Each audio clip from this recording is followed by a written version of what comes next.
Welcome to Soft Mystic Stories. There's a number that should make you uncomfortable. 2 million years. That's how long Homo erectus walked this planet. 2 million years of sunrise and sunset, of births and deaths, of footsteps pressed into African soil and Asian mud and European stone. 2 million years of a species that looked almost like us, walked like us, used tools, controlled fire, and spread across half the world. Now, here's the number that should really bother you.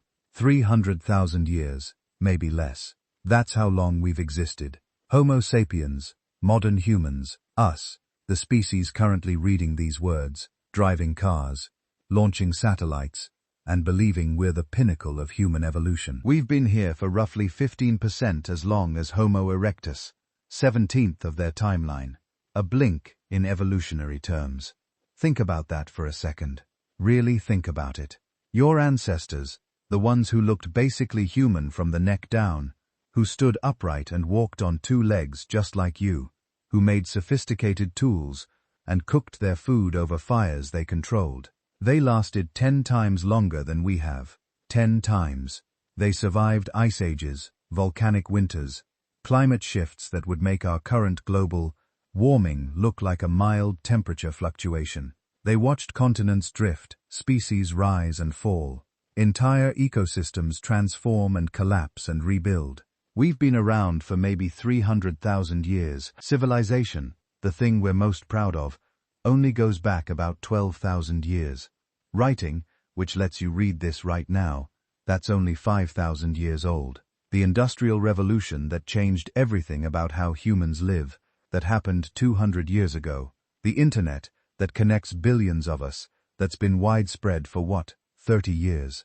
Homo erectus didn't have any of that. No cities, no agriculture, no written language, no computers, just stone tools that barely changed over hundreds of thousands of years. Simple shelters, fire, small groups moving across landscapes, hunting, gathering, surviving.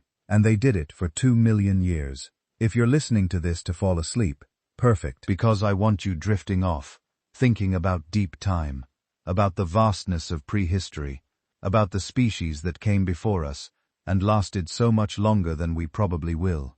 Maybe drop a comment telling me where you are right now. Tokyo at midnight, London at dawn, somewhere in between. We're all here together, descendants of upstarts who've barely started proving we can survive. Here's what nobody tells you about human evolution. We're not the success story. Not yet. We're the new kids, the untested experiment, the species that's been around for the evolutionary equivalent of 15 minutes. Homo erectus. They're the success story. They proved themselves over and over across nearly 2 million years of Earth's harshest challenges. They earned their place in the fossil record through sheer endurance, and most people have never heard of them. Ask someone on the street about human evolution, and they might mention Neanderthals. Maybe Lucy, the famous Australopithecus, if they're really into this stuff. Perhaps Homo habilis, but Homo erectus, the longest-lived human species in history, the one that laid the groundwork for everything we are, they're barely a footnote in popular consciousness. That's a tragedy, because their story is our story. Every step you take, every time you stand upright and walk across a room, you're using a body plan that Homo erectus perfected. Every time you cook food over heat, you're using technology they pioneered. Every human population outside of Africa exists because Homo erectus figured out how to leave the continent and survive in radically different environments. We are standing on foundations they built. The oldest confirmed Homo erectus fossils come from East Africa, dated to about 1.9 million years ago. The youngest found on the Indonesian island of Java date to between 108,000 and 117,000 years ago. That's 1.8 million years minimum. 1.8 million years of continuous existence as a species. For context, Tyrannosaurus rex, one of the most famous dinosaurs ever, existed for only about 2 million years total. Homo erectus nearly matched the entire lifespan of T-Rex. Except dinosaurs had the planet mostly to themselves. Homo erectus had to compete with saber-toothed cats, giant hyenas, cave bears, and countless other predators that saw early humans as prey, not apex predators. They didn't have scales or armor. They didn't have claws or fangs. They had stone tools and fire in each other. And somehow, that was enough for almost 2 million years. Compare that to us. Homo sapiens appeared somewhere between 200,000 and 300,000 years ago. Depending on how you define our species, the oldest fossils that look unambiguously like modern humans come from Jebel Hood in Morocco, dated to about 315,000 years ago. Other early fossils from Ethiopia and South Africa cluster around 200,000 to 250,000 years old. So, let's be generous and say we've existed for 300,000 years. That's still only 15% of Homo erectus's run. 85% of their timeline stretches beyond our entire existence. They'd already survived 1.5 million years of evolutionary challenges before our species emerged from whatever Homo heidelbergensis populations gave rise to us. And here's the really humbling part. When we first showed up, Homo erectus was still around. For tens of thousands of years, maybe longer, we shared the planet with them. They were in Southeast Asia, holding on in their last refuges in Java, while we were just beginning to spread out of Africa. Two human species, separated by nearly 2 million years of evolutionary history, briefly coexisting on the same planet. We don't know if we ever met them. The evidence suggests we didn't. That by the time modern humans reached Indonesia, Homo erectus had already gone extinct, probably between 117 and 108,000 years ago. But the timeline is close, uncomfortably close.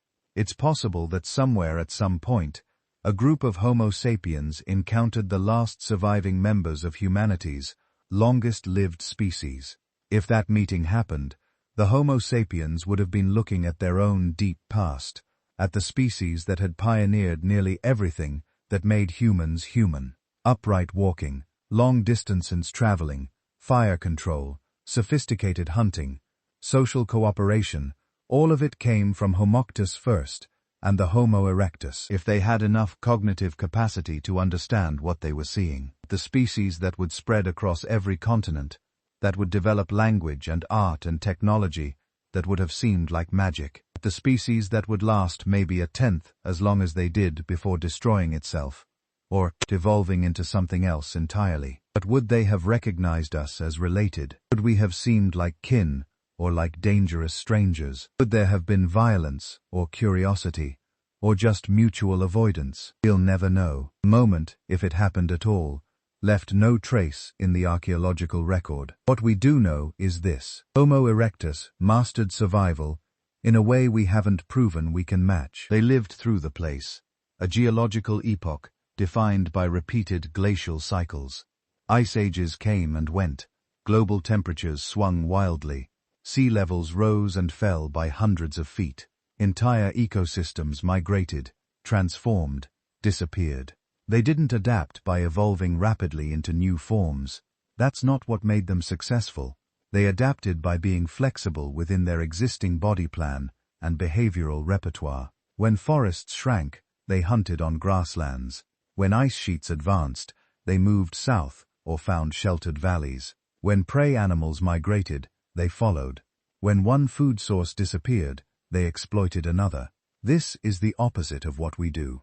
We don't adapt to environments. We reshape environments to suit us. We drain swamps and irrigate deserts and heat buildings and cool them, and fundamentally, transform every landscape we inhabit. It's incredibly effective in the short term. It's let us reach population numbers and technological sophistication that no other species in Earth's history has achieved. But it's only worked for a few thousand years, a geological instant. We have no idea if it's sustainable for even another 1,000 years, let alone a 100,000 or a million.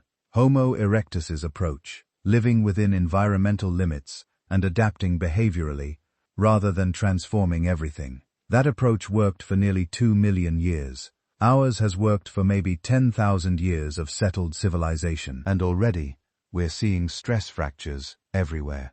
The climate is destabilizing. Ecosystems are collapsing. Resources are running out. We're in a race between technological innovation and environmental catastrophe. And nobody knows which will win. Homo erectus never faced anything like this, because they never grew their populations large enough or developed technologies powerful enough to threaten their own environment. They stayed within limits. They didn't have a choice, really. But the result was a species that lasted and lasted and lasted. We're not going to last 2 million years. Let's be honest about that. Either we'll evolve into something else, something so different from current humans that it deserves a new species name, or we'll destroy ourselves, or we'll spread to other planets and diverge into separate populations that become new species. The idea of Homo sapiens in its current form, enduring unchanged for 2 million years, is absurd. That's exactly what Homo erectus did. Oh, there was some variation. Later populations had slightly larger brains than earlier ones. Regional groups looked somewhat different from each other. The basic body plan, the fundamental behavioral patterns, the core of what made Homo erectus Homo erectus. Stability like that requires something we don't have: patience, a willingness to do what works and keep doing it generation after generation, millennium after millennium, for longer than our brains can really grasp. We can't do that.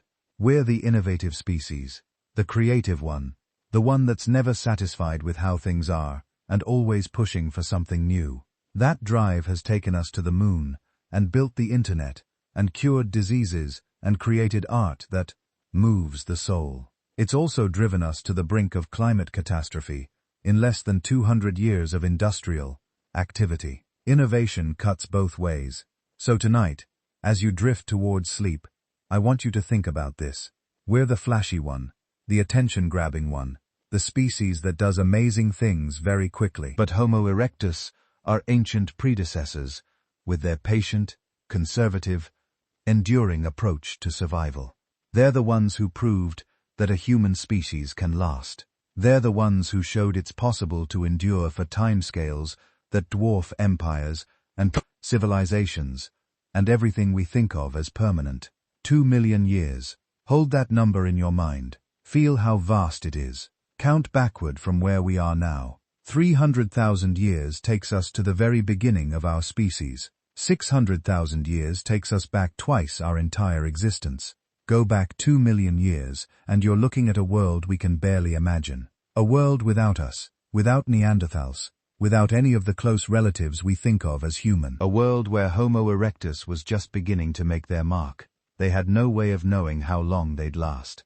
No concept that their species would endure for time spans beyond counting. They just lived day by day, generation by generation, doing what worked, surviving what came, moving when they had to, staying when they could. And somehow that simple approach carried them through nearly 2 million years of Earth's history. We've been here for 300,000 years at most, and we already think we own the planet. Maybe we should show a little more humility. Maybe we should look back at Homo erectus and realize that we're still the upstarts, the newcomers, the species that hasn't proven itself over deep time. They earned their place in history through sheer endurance.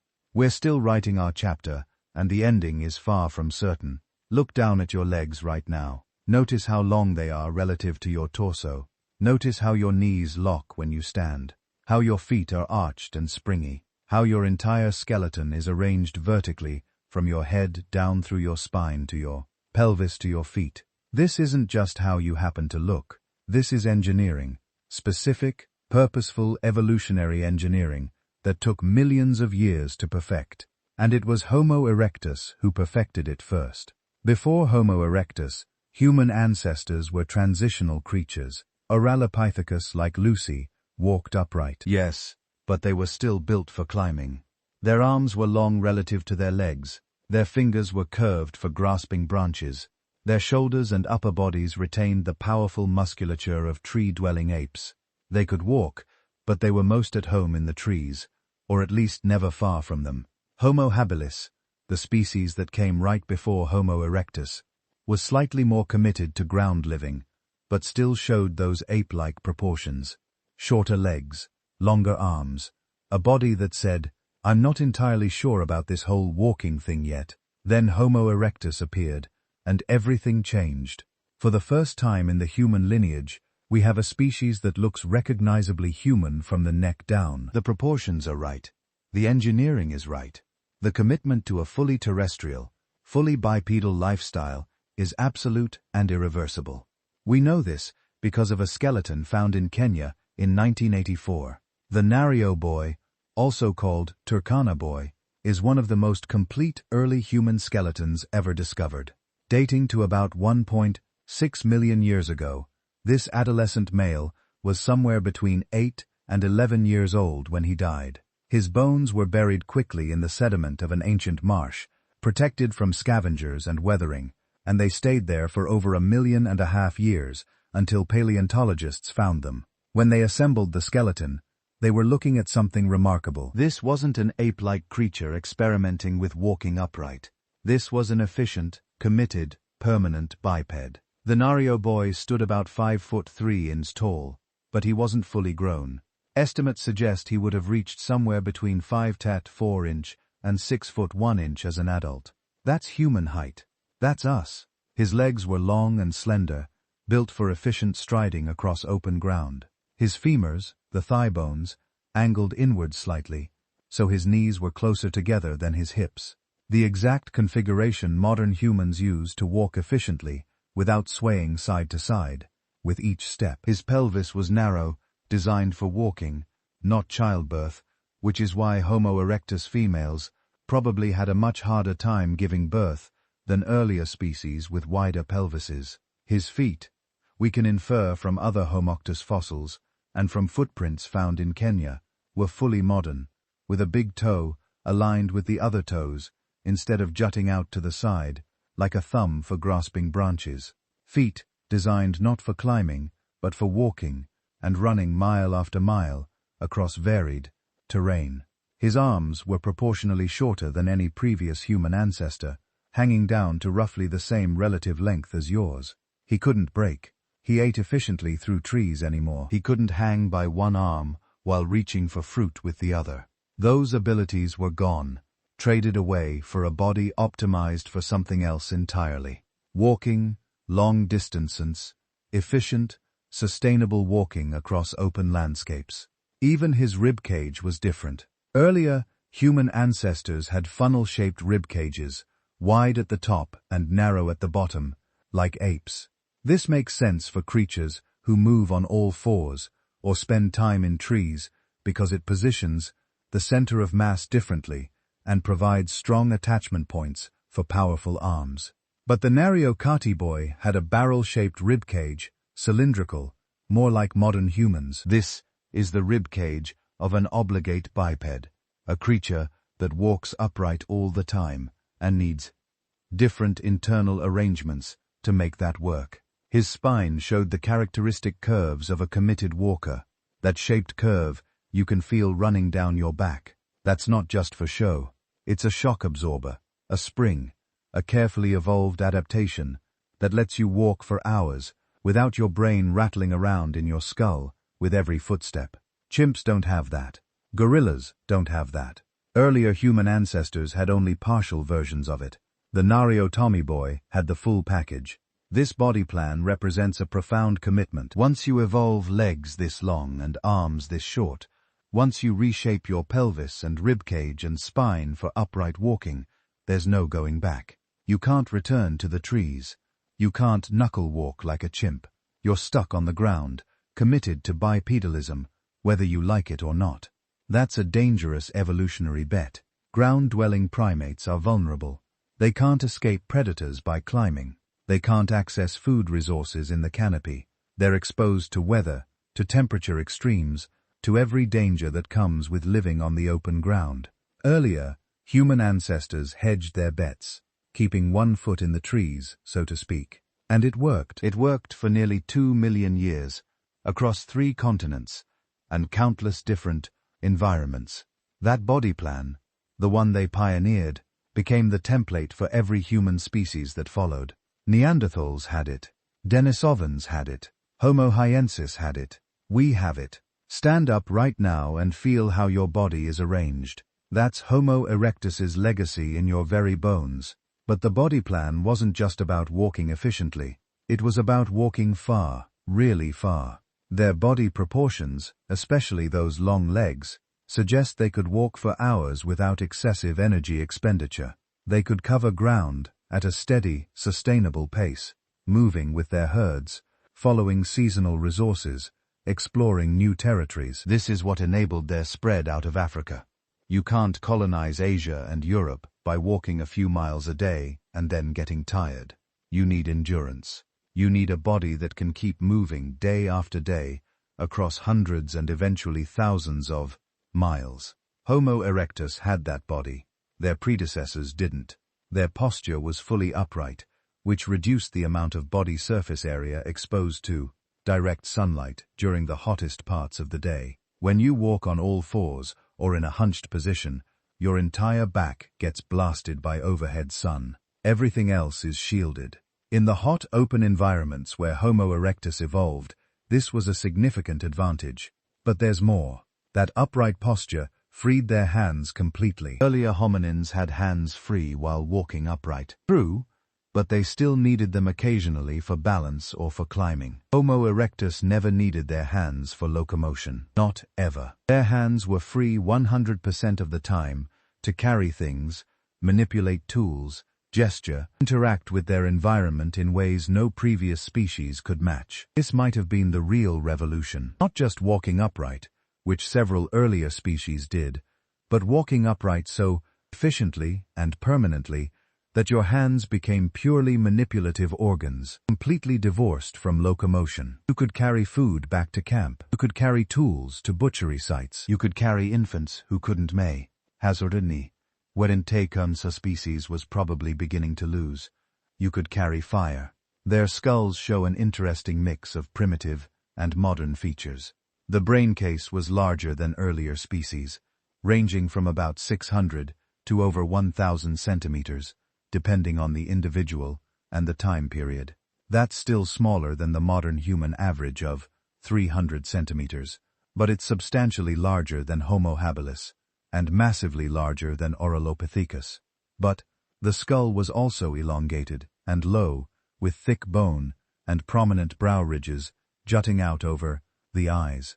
The face was large and projected forward, giving them a profile that would look distinctly non-human if you saw them today. Their jaws were heavy and chinless. Their teeth, while smaller than earlier ancestors, were still large by modern standards. So from the neck up, Homo erectus looked archaic, primitive, not quite human in the way we think of it. But from the neck down, they were us. They had our body. They moved like we move. They covered ground like we cover ground. The efficiency of their walking gait has been confirmed by fossil trackways found at Iet in Asuv, Kenya, dated to about 1.5 million years ago. These footprints show modern human walking patterns: heel strike, push off from the toes, the whole mechanically efficient process that lets us walk for miles with minimal energy expenditure. And here's what makes this so profound. That body appeared roughly 1.9 million years ago, with early Homo erectus populations in Africa. It persisted with minor variations until the last Homo erectus populations went extinct, about 110,000 years ago. One took 8 million years, without major changes to the basic blueprint. 8 million years of the same body plan, working efficiently enough that natural selection never pressured the species to drastically modify it. Think about what changed on Earth during that time. Continental plates drifted, mountain ranges rose, ocean levels fluctuated by hundreds of feet. Ice ages came and went repeatedly, transforming landscapes from tropical to Arctic and back again. Countless species evolved, thrived, and went extinct. The climate lurched between extremes, and through it all, the Homo erectus body plan kept working, kept being efficient enough, adaptable enough, good enough to carry the species through whatever challenges arose. We inherited that body. We changed the skull, made it rounder and higher and thinner boned. We enlarged the brain significantly. We refined the pelvis to accommodate those larger babies. We tweaked 1,000 small details, but the fundamental engineering, the long legs and short arms, and upright spine and efficient striding gait, that's all Homo erectus. They figured it out first. They made it work.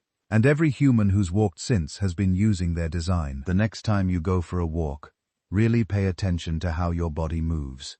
Feel how your weight transfers from heel to toe with each step. Notice how your arms swing naturally to counterbalance your leg movements.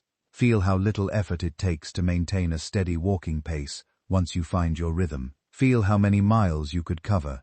Theoretically, if you just kept going, that's Homo erectus. That's their gift to us. The body of a walker, a wanderer, a species built to keep moving across whatever landscape stretches ahead.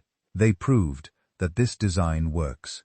Not over thousands of years, or even hundreds of thousands, but over nearly 2 million years of the harshest testing ground imaginable. Earth itself, in all its climatic chaos and ecological complexity. We took their body and added our big brain and our complex culture and our technological innovation. We achieved things they never could have imagined, but we're still walking on the foundation they built, still using the basic engineering they perfected all those millennia ago. And if humanity lasts another million years, another 2 million years, we'll still be walking on legs that Homo erectus designed. And evolution doesn't mess with success.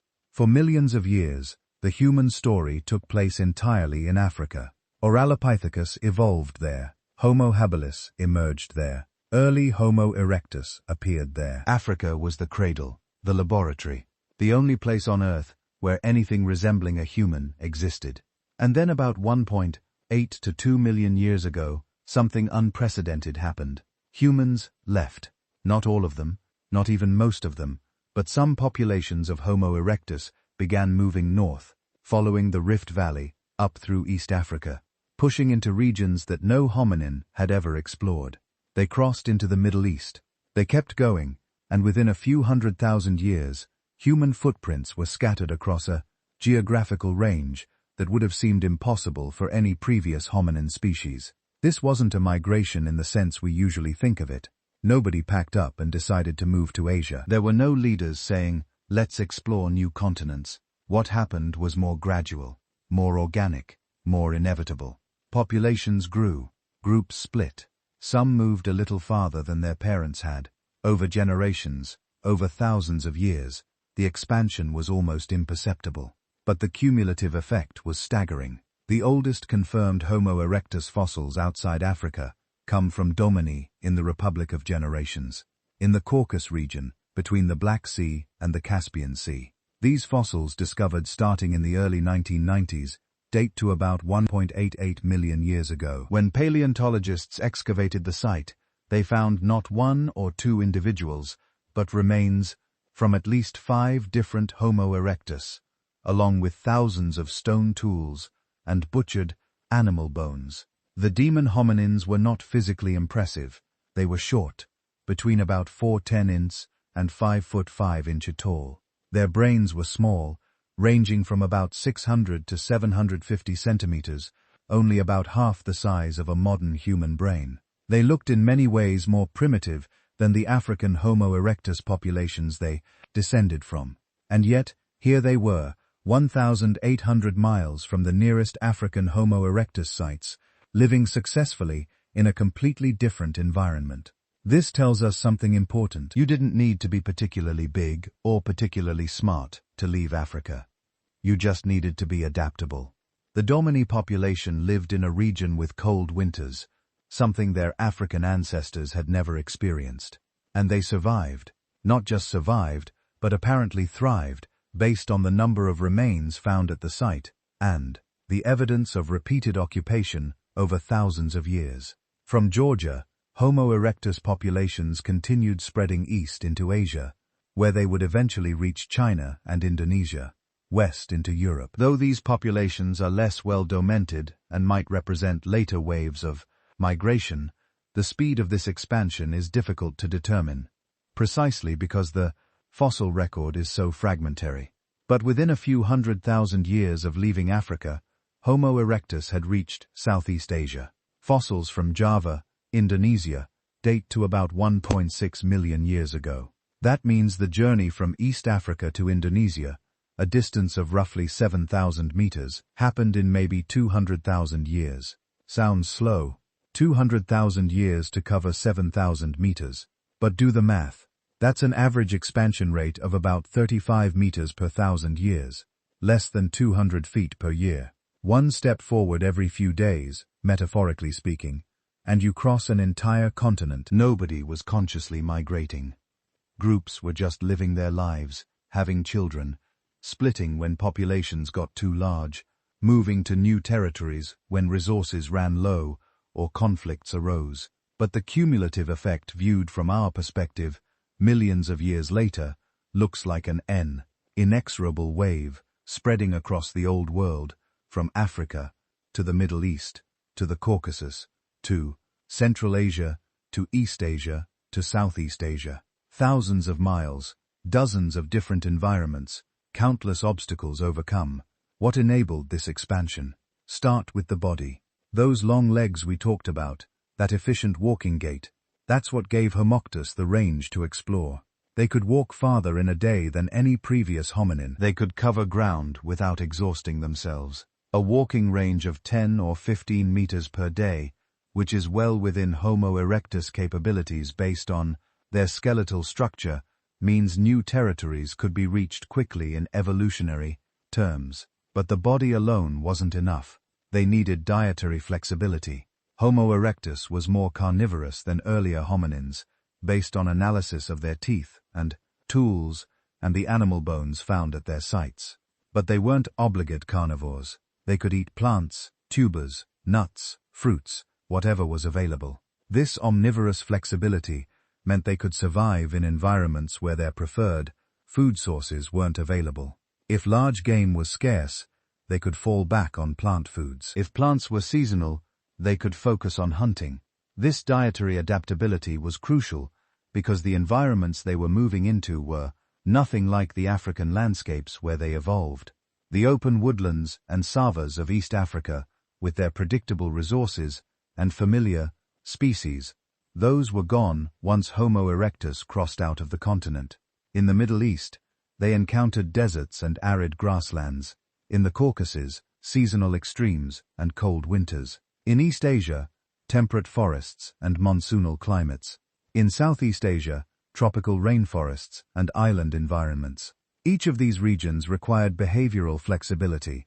Homo erectus couldn't just do what had always worked. They had to adapt their hunting strategies to local prey, learn which local plants were edible, figure out how to find water in unfamiliar landscapes, deal with predators they'd never encountered before. And they had to do all of this without the benefit of complex language or detailed cultural transmission, at least not the way we practice it. The fossil evidence suggests Homo erectus wasn't just following expanding savas or grasslands out of Africa. That was the old theory that they were passive participants in climate-driven habitat expansion if grasslands spread. But the archaeological evidence doesn't support this simple picture. Homo erectus sites are found in woodlands, grasslands, river valleys, near lakes, in caves across a stunning diversity of habitats. What this means is that Homo erectus actively chose where to live, based on resource, availability, and other factors. They were generalists, capable of exploiting many different kinds of environments. Specialists are vulnerable when their preferred environment changes. Generalists can roll with the punches. The route they took out of Africa was probably through the Levantine corridor, the narrow strip of land between the Mediterranean Sea and the Arabian Desert. During periods when the Sahara wasn't as intensely arid as it is today, this corridor would have offered a pathway north with enough water and resources to sustain migrating populations.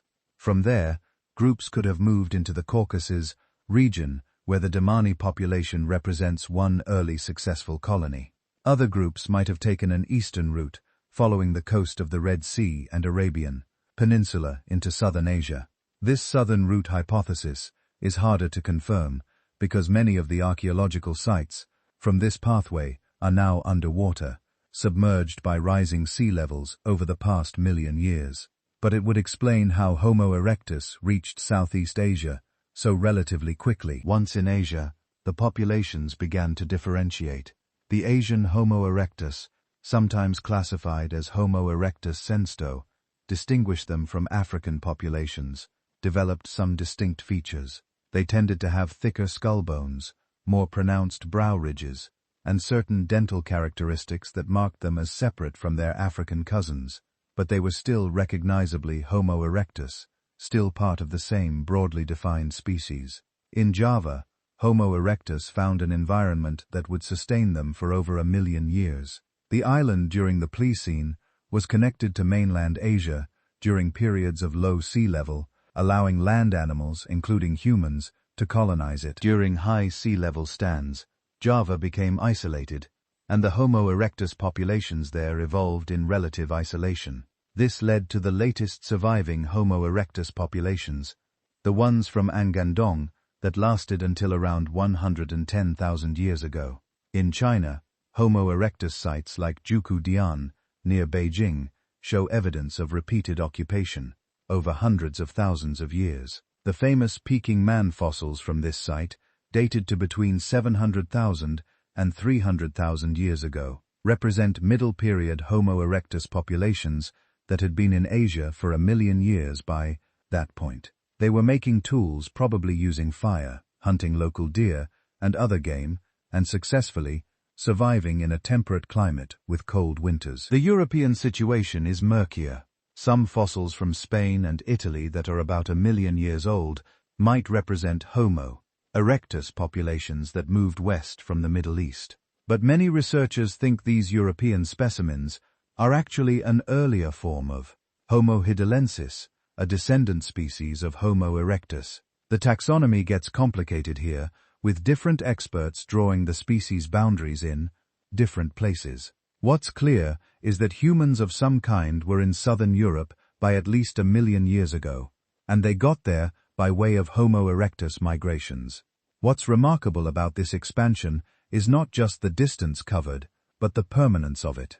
These weren't exploratory expeditions that failed and retreated. These were successful colonizations that lasted in some cases for over 1 million years.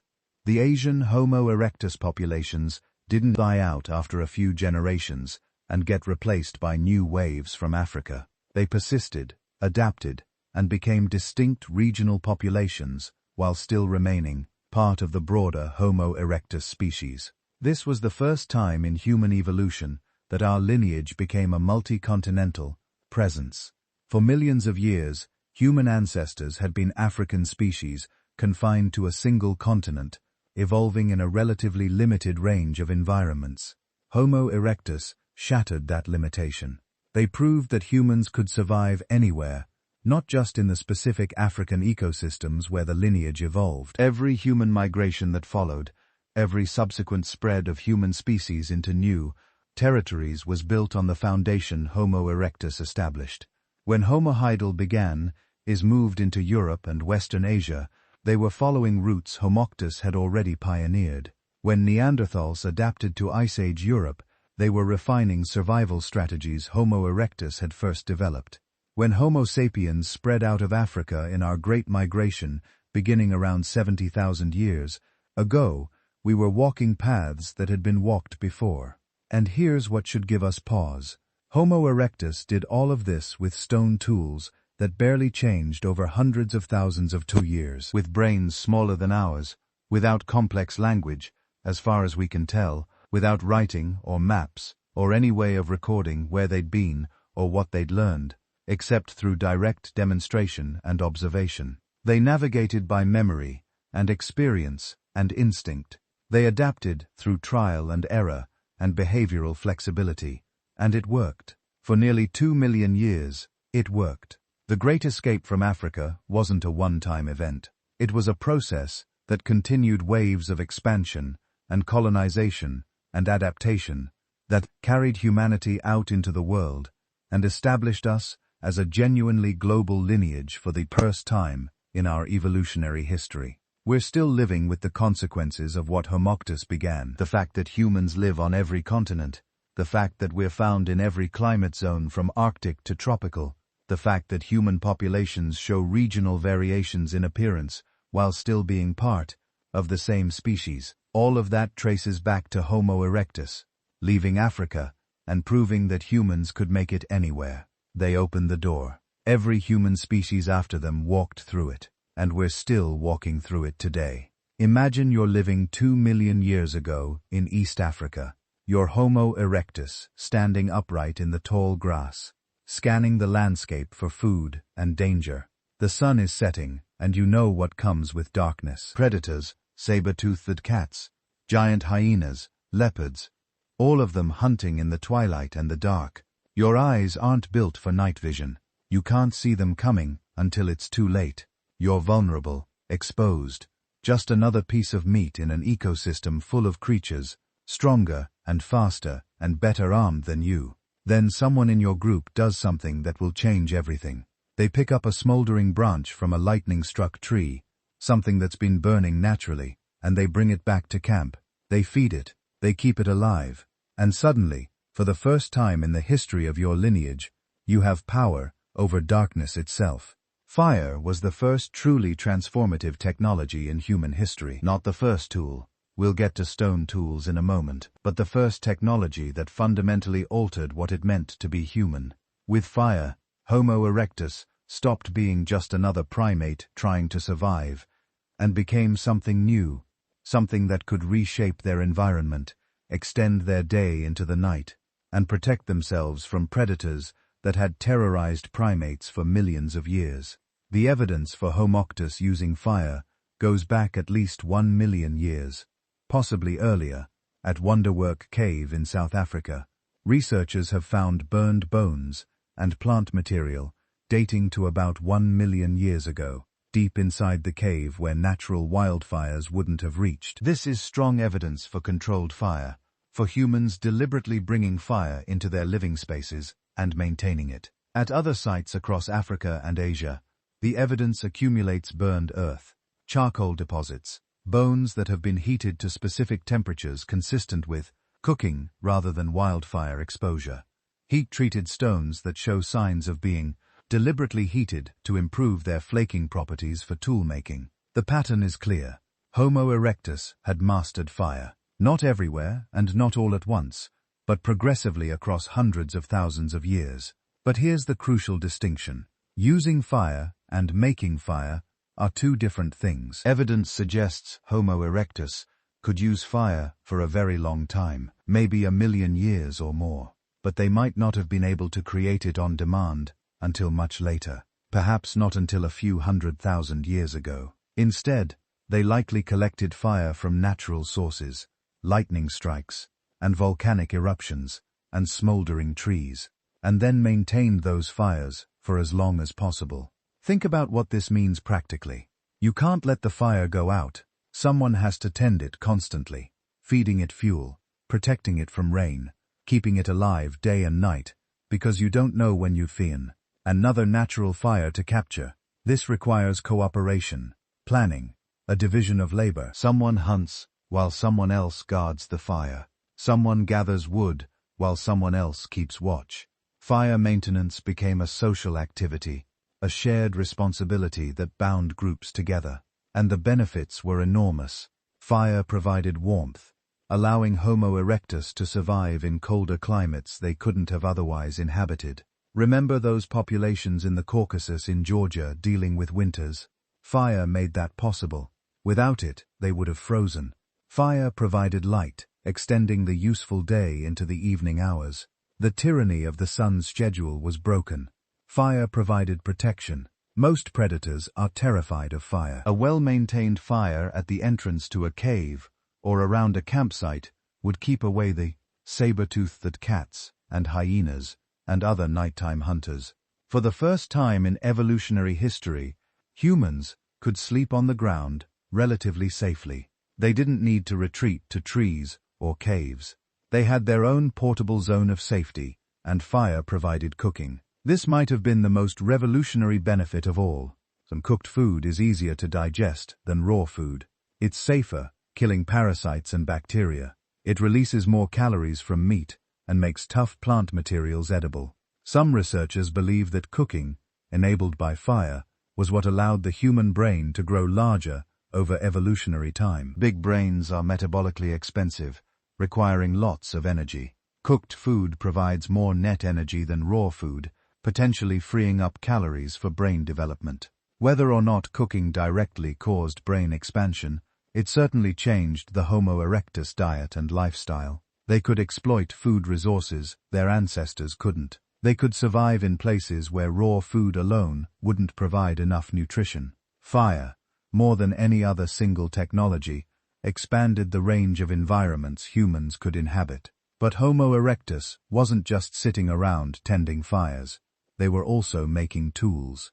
And the tools they made represent a significant advancement over what came before. Their predecessors, Homo habilis, made simple old tools, stones with flakes knocked off to create sharp edges, effective for basic tasks, but not sophisticated. Homo erectus invented something more complex. The Acheulean hand axe, first appearing in the archaeological record about 112.76 million years ago, shortly after Homo erectus emerged. These weren't just random rocks with sharp edges. These were carefully crafted, symmetrical teardrop-shaped tools that required planning and skill to create. Making an Orlean hand axe requires you to hold a three-dimensional form in your mind and work the stone systematically to achieve it. You need to understand how stone fractures. You need to control the angle and force of your strikes. You need to work both sides of the stone to create the characteristic bifacial shape. This is not simple knapping. This is engineering. And here's what's remarkable. The Basiculean design barely changed for over 1 million years. From 176 million years ago until about 300,000 years ago, Homo erectus and their descendants were making essentially the same hand axes. The tools became slightly more refined over time. The craftsmanship improved, but the fundamental design remained stable. To modern humans, this seems strange. We're used to constant innovation, technology that becomes obsolete within years or even months. The idea of using the same tool design for 1 million years is incomprehensible, but to Homo erectus, it made perfect sense. The hand axe worked. It worked for butchering animals, for digging up tubers, for processing wood, for defense if needed, for a dozen different tasks. Why change something that works? This technological conservatism is part of what made Homo erectus so successful. They weren't constantly experimenting with new tools that might fail. They had a proven technology, and they stuck with it. When a young Homo erectus learned to make hand axes from their elders, they were learning techniques that had worked for hundreds of thousands of years and would continue working for hundreds of thousands more. But they did make other tools too. Simple scrapers for processing hides, choppers for breaking bones to access marrow, sharp flakes for cutting meat, stone hammers for various tasks, and probably, though these don't survive in the archaeological record, a wide array of tools made from wood, bone, and other organic materials, wooden spears for hunting, digging sticks for excavating tubers, containers made from bark or hide for carrying food and water.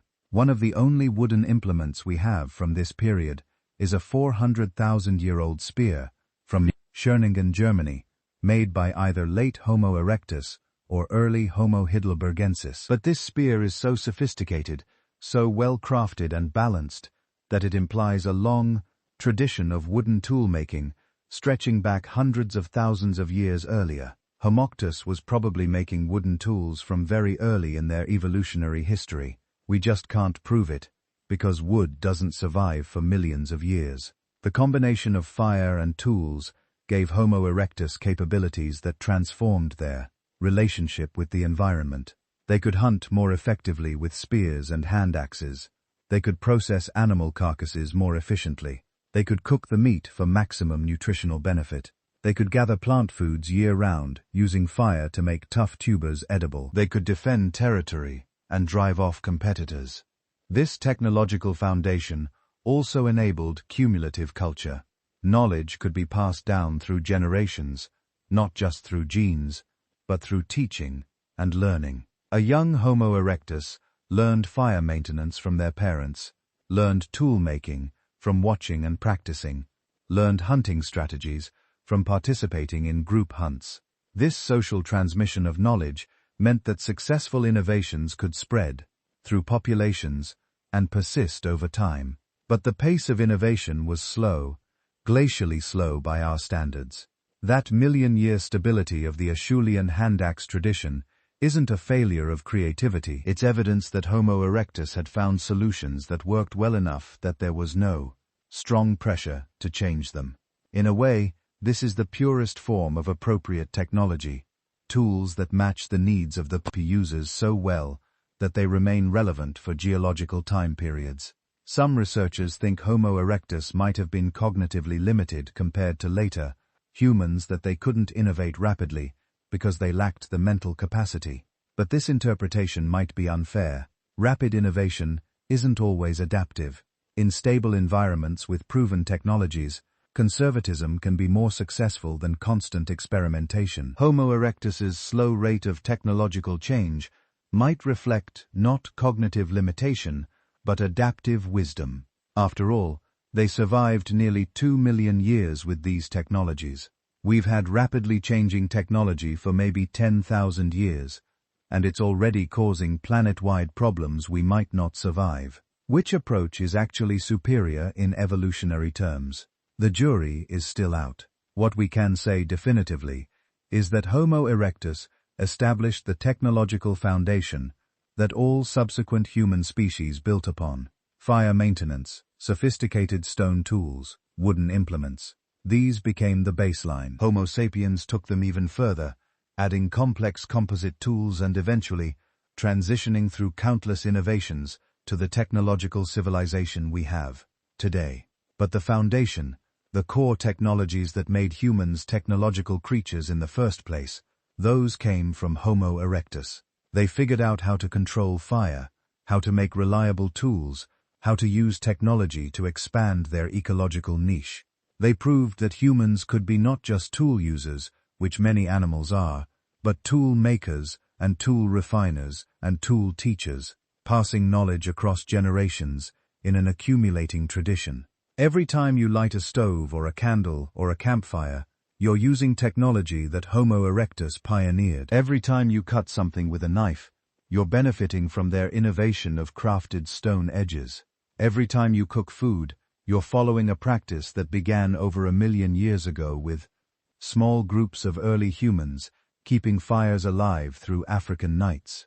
Technology didn't make Homo erectus last 2 million years by itself, but it certainly helped. It gave them flexibility, capability, power over their environment in ways no previous hominin possessed. It let them survive climate changes that would have wiped out less adaptable species.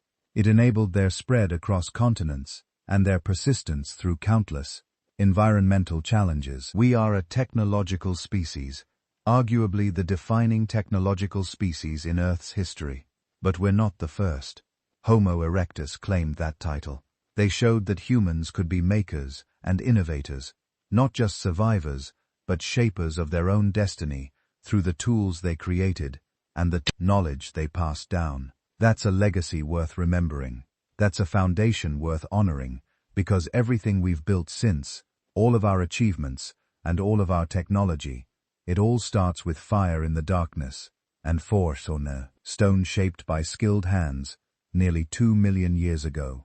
Here's something most people don't understand about the Pliocene epoch, the time period when Homo erectus lived most of their evolutionary history. It wasn't stable. It wasn't a gentle, predictable environment where species could settle in and get comfortable.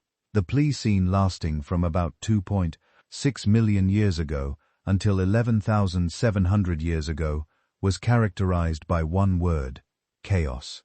The climate swung wildly between extremes. Ice ages came and went, not just once, but dozens of times. Glacial periods when ice sheets thousands of feet thick covered huge portions of the northern hemisphere, locking up so much water that sea levels dropped by 300 feet or more. Then interglacial periods when the ice retreated and temperatures rose, and coastlines flooded, and entire ecosystems shifted hundreds of miles north or south. These weren't slow, gradual changes happening over millions of years. These were rapid transitions, sometimes taking only a few thousand years, or even less. The climate could shift from glacial to interglacial conditions within 10,000 years. For a species with generation times of 15 to 20 years, that means major environmental changes could happen within just a few hundred generations, fast enough to be devastating. Too slow to adapt through genetic evolution alone, Homo erectus lived through all of it. They experienced at least 20 major glacial-interglacial cycles during their nearly 2 million-year existence. 20 times the climate of Earth, fundamentally transformed. 20 times they had to adapt or die. They adapted every single time. During glacial periods, ice sheets advanced south across Europe, Asia, and North America. The tropical and subtropical zones, where Homo erectus had evolved and initially thrived, shrank toward the equator. Vast areas that had been lush woodland or savanna turned into frozen tundra or dry, cold steppe. Water became locked in ice, making much of the remaining unfrozen landscape arid. Food sources disappeared or migrated to more favorable climates. For a species without fur, without the ability to hibernate, without the option of migrating thousands of miles instantly like birds, this should have been catastrophic, and maybe it was for some populations. Maybe many Homo erectus groups did go extinct during glacial advances, unable to adapt quickly enough to the changing conditions, but enough survived somewhere that the species persisted, and the populations that survived passed on whatever behavioral or genetic traits had allowed them to endure. How did they do it? Fire, certainly. During glacial periods, the ability to control fire became not just advantageous, but absolutely essential. Without fire, Homo erectus would have frozen in the colder regions. Fire provided the warmth that their hairless or nearly hairless bodies couldn't generate sufficiently on their own. Fire became survival itself during the coldest millennia of the ice ages. But fire alone wasn't enough. They needed shelter. During glacial advances, Homo erectus populations increasingly used caves, not just as occasional refuse, but as home bases. Caves provided natural insulation from extreme cold.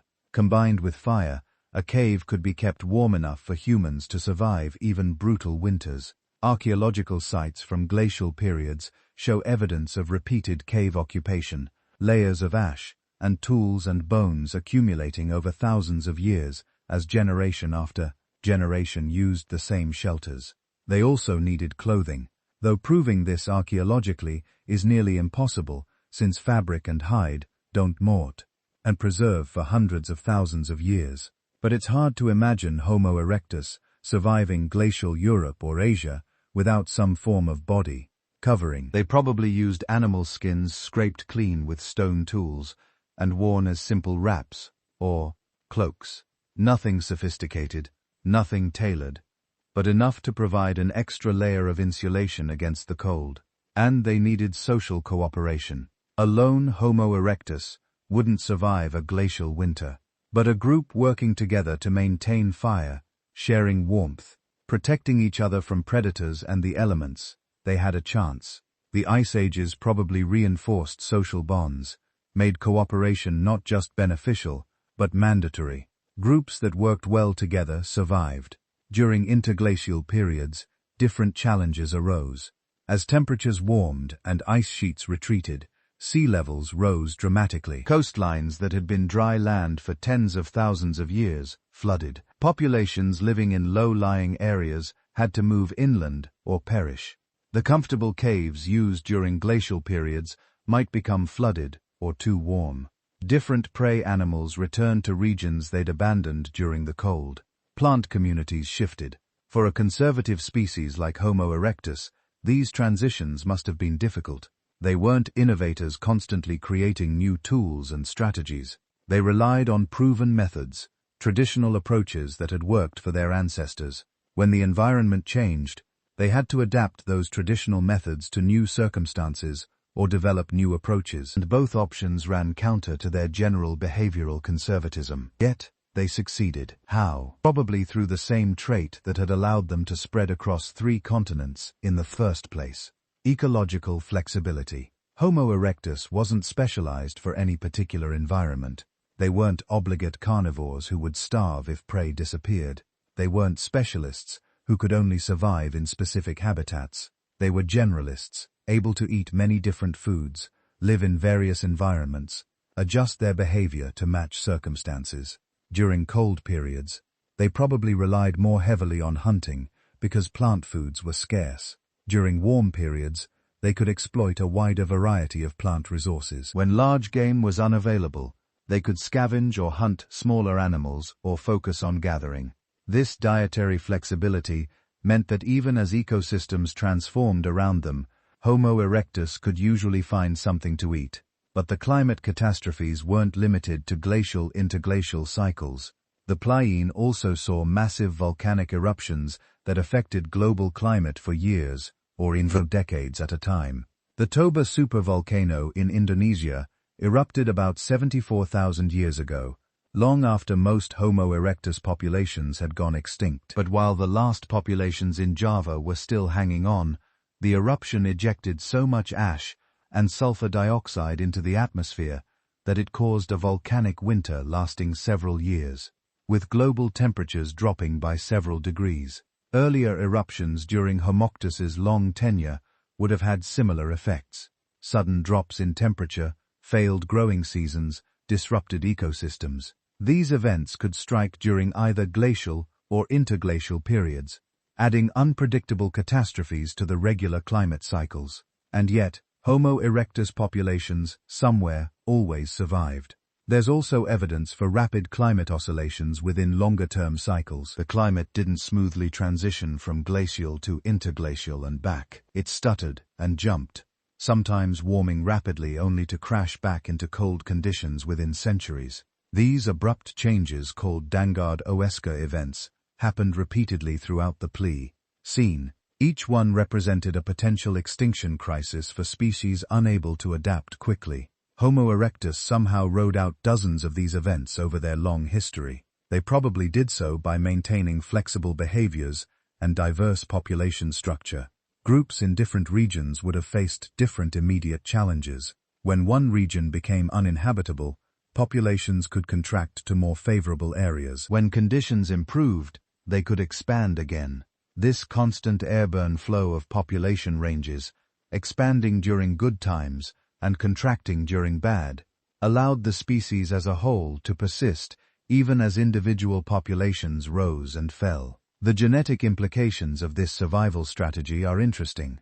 Repeated population bottlenecks, periods when total population numbers crashed, would have reduced genetic diversity each time. But as long as some populations survived somewhere, the species persisted. Modern humans went through a similar bottleneck, possibly associated with the Toba eruption, where global population numbers might have dropped to as few as 10,000 individuals. We survived, but we carry the genetic signature of that near extinction in our relatively low genetic diversity compared to other great apes. Homo erectus probably went through multiple such bottlenecks over their nearly 2 million year history. Each ice age advance, each major volcanic event, each rapid climate shift, these were opportunities for the species to go extinct. The fact that they didn't, that they survived every single one of these potential extinction events, speaks to remarkable resilience. Part of that resilience came from their geographic spread.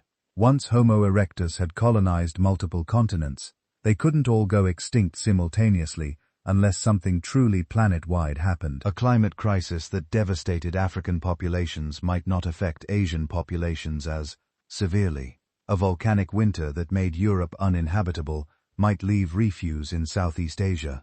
Geographic distribution was insurance against total extinction, but geographic spread alone doesn't explain their survival. Plenty of widely distributed species went extinct during the Pliocene. Mammoths lived across the northern hemisphere, and they still went extinct. Saber-toothed cats were successful for millions of years, and they disappeared. Something about Homo erectus, some combination of adaptability and cooperation, and behavioral flexibility and sheer persistence, allowed them to outlast competitors and predators, and climate catastrophes that destroyed countless other species. Perhaps it was their lack of over-specialization that saved them. Highly specialized species are incredibly successful in their preferred environments, but when those environments change, specialists die. Generalists might not dominate any particular environment, but they can survive in many different ones. Homo erectus was the ultimate generalist. Not the fastest runner, not the strongest fighter, not the biggest brain, not the most sophisticated toolmaker, but good enough at everything to get by in almost any situation. This strategy of being adequate rather than excellent at many things, it's the opposite of how we think about success today. We celebrate specialists, experts, individuals, and organizations that excel in narrow domains. But from an evolutionary perspective, that 2-million-year run of Homo erectus suggests that being a competent generalist might be more valuable for long-term survival than being an excellent specialist. The climate lessons from Homo erectus are particularly relevant now as we face our own period of rapid climate change. They survive dramatic environmental shifts by being flexible, by maintaining diverse populations, by not being too specialized. We're doing the opposite. We're highly specialized, concentrated in massive cities, dependent on complex supply chains and specific climate conditions. We're betting everything on our technological ability to control or adapt to changing conditions. Maybe it'll work. We have capabilities Homo erectus never dreamed of. We can modify our environment on massive scales. We can predict climate changes before they happen. We can develop new technologies specifically designed to address problems we foresee. But we're also vulnerable in ways Homo erectus never was. Our populations are huge and concentrated. Our food systems are fragile. Our social structures depend on stability and predictability. If the climate shifts as dramatically in the next few centuries as it did repeatedly during the Pliocene, will we adapt as successfully as Homo erectus did? Will our technology and innovation be enough to compensate for our over-specialization and our massive vulnerable population structure? These aren't rhetorical questions. Our survival might depend on the answers. Homo erectus proved that humans can survive climate catastrophes. They proved it over and over for nearly 2 million years. They didn't thrive during the worst periods. They just survived, hanging on until conditions improved. But survival was enough. Survival meant they were still here when the ice sheets retreated, when the volcanoes quieted, when the climate stabilized again for a while. We're descendants of survivors, carriers of genes that made it through crises that destroyed most of life on Earth at various points. That's something to remember when the future looks uncertain, when the climate models predict difficult changes ahead, when the challenges seem overwhelming. We come from a lineage that survived the Pliocene. If Homo erectus could make it through 20 glacial cycles with stone tools and fire. Now, let's talk about us, Homo sapiens, the wise humans. If our self-given name is to be believed, the species currently dominating every terrestrial ecosystem on Earth, the ones who built cities and split atoms and walked on the moon, the evolutionary newcomers who showed up embarrassingly recently and somehow ended up running the planet. We like to think of ourselves as the pinnacle of human evolution, the end point, the species that finally got it all right. We have the biggest brains of any human species, averaging 1,300 centimeters, compared to Homo erectus's 600 to 1,000. We have complex language that lets us share abstract concepts and plan for distant futures. We have art and music and mathematics and science and all the accumulated knowledge of civilization. Surely, we're the success story of human evolution, right? Well, here's a reality check. We've been around for maybe 300,000 years, and that's being generous with the definition of when our species actually emerged.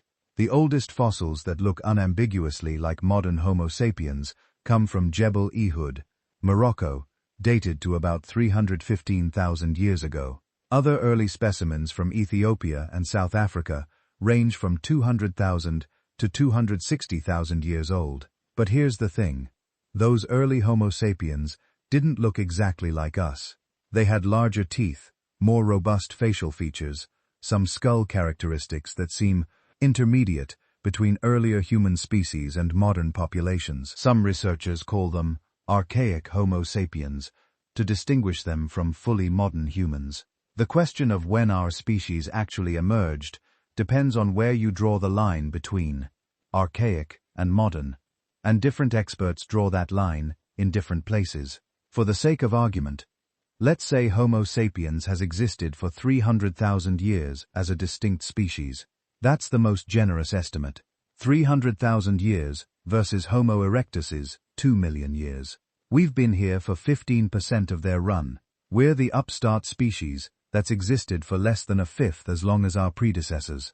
And for most of that 300,000 years, we weren't doing anything particularly impressive. For the first 150,000 years or so, early Homo sapiens in Africa made tools that weren't thematically different from what other human species were making. They hunted, gathered, lived in small groups, survived. They had larger brains than Homo erectus, sure, but bigger brains didn't immediately translate into revolutionary behavior. The real transformation, the thing that makes us unmistakably modern rather than just anatomically modern, that came later, much later. Somewhere between 70,000 and 40,000 years ago, depending on the evidence you look at, human behavior underwent what archaeologists call the Upper Paleolithic Revolution, or the Great Leap Forward. Suddenly, or at least suddenly in archaeological terms, we see an explosion of symbolic behavior. Cave art, personal ornaments, sophisticated tools, long-distance trade, elaborate burial practices. This is when humans started being recognizably us. When we started creating art, not for practical purposes, but for aesthetic or symbolic reasons. When we started decorating our bodies with jewelry and pigments. When we started thinking and communicating in ways that left clear traces in the archaeological record after it. We were cultural beings, symbolic thinkers, creatures who could imagine things that don't exist and communicate those imaginations to each other. What caused this transformation? Nobody knows for certain. Maybe it was a genetic change, some mutation that rewired our brains and enabled true symbolic thinking and complex language. Maybe it was cultural, a gradual accumulation of innovations that finally reached critical mass. Maybe it was demographic, populations growing large enough that innovations could spread and be maintained rather than being lost when small groups went extinct.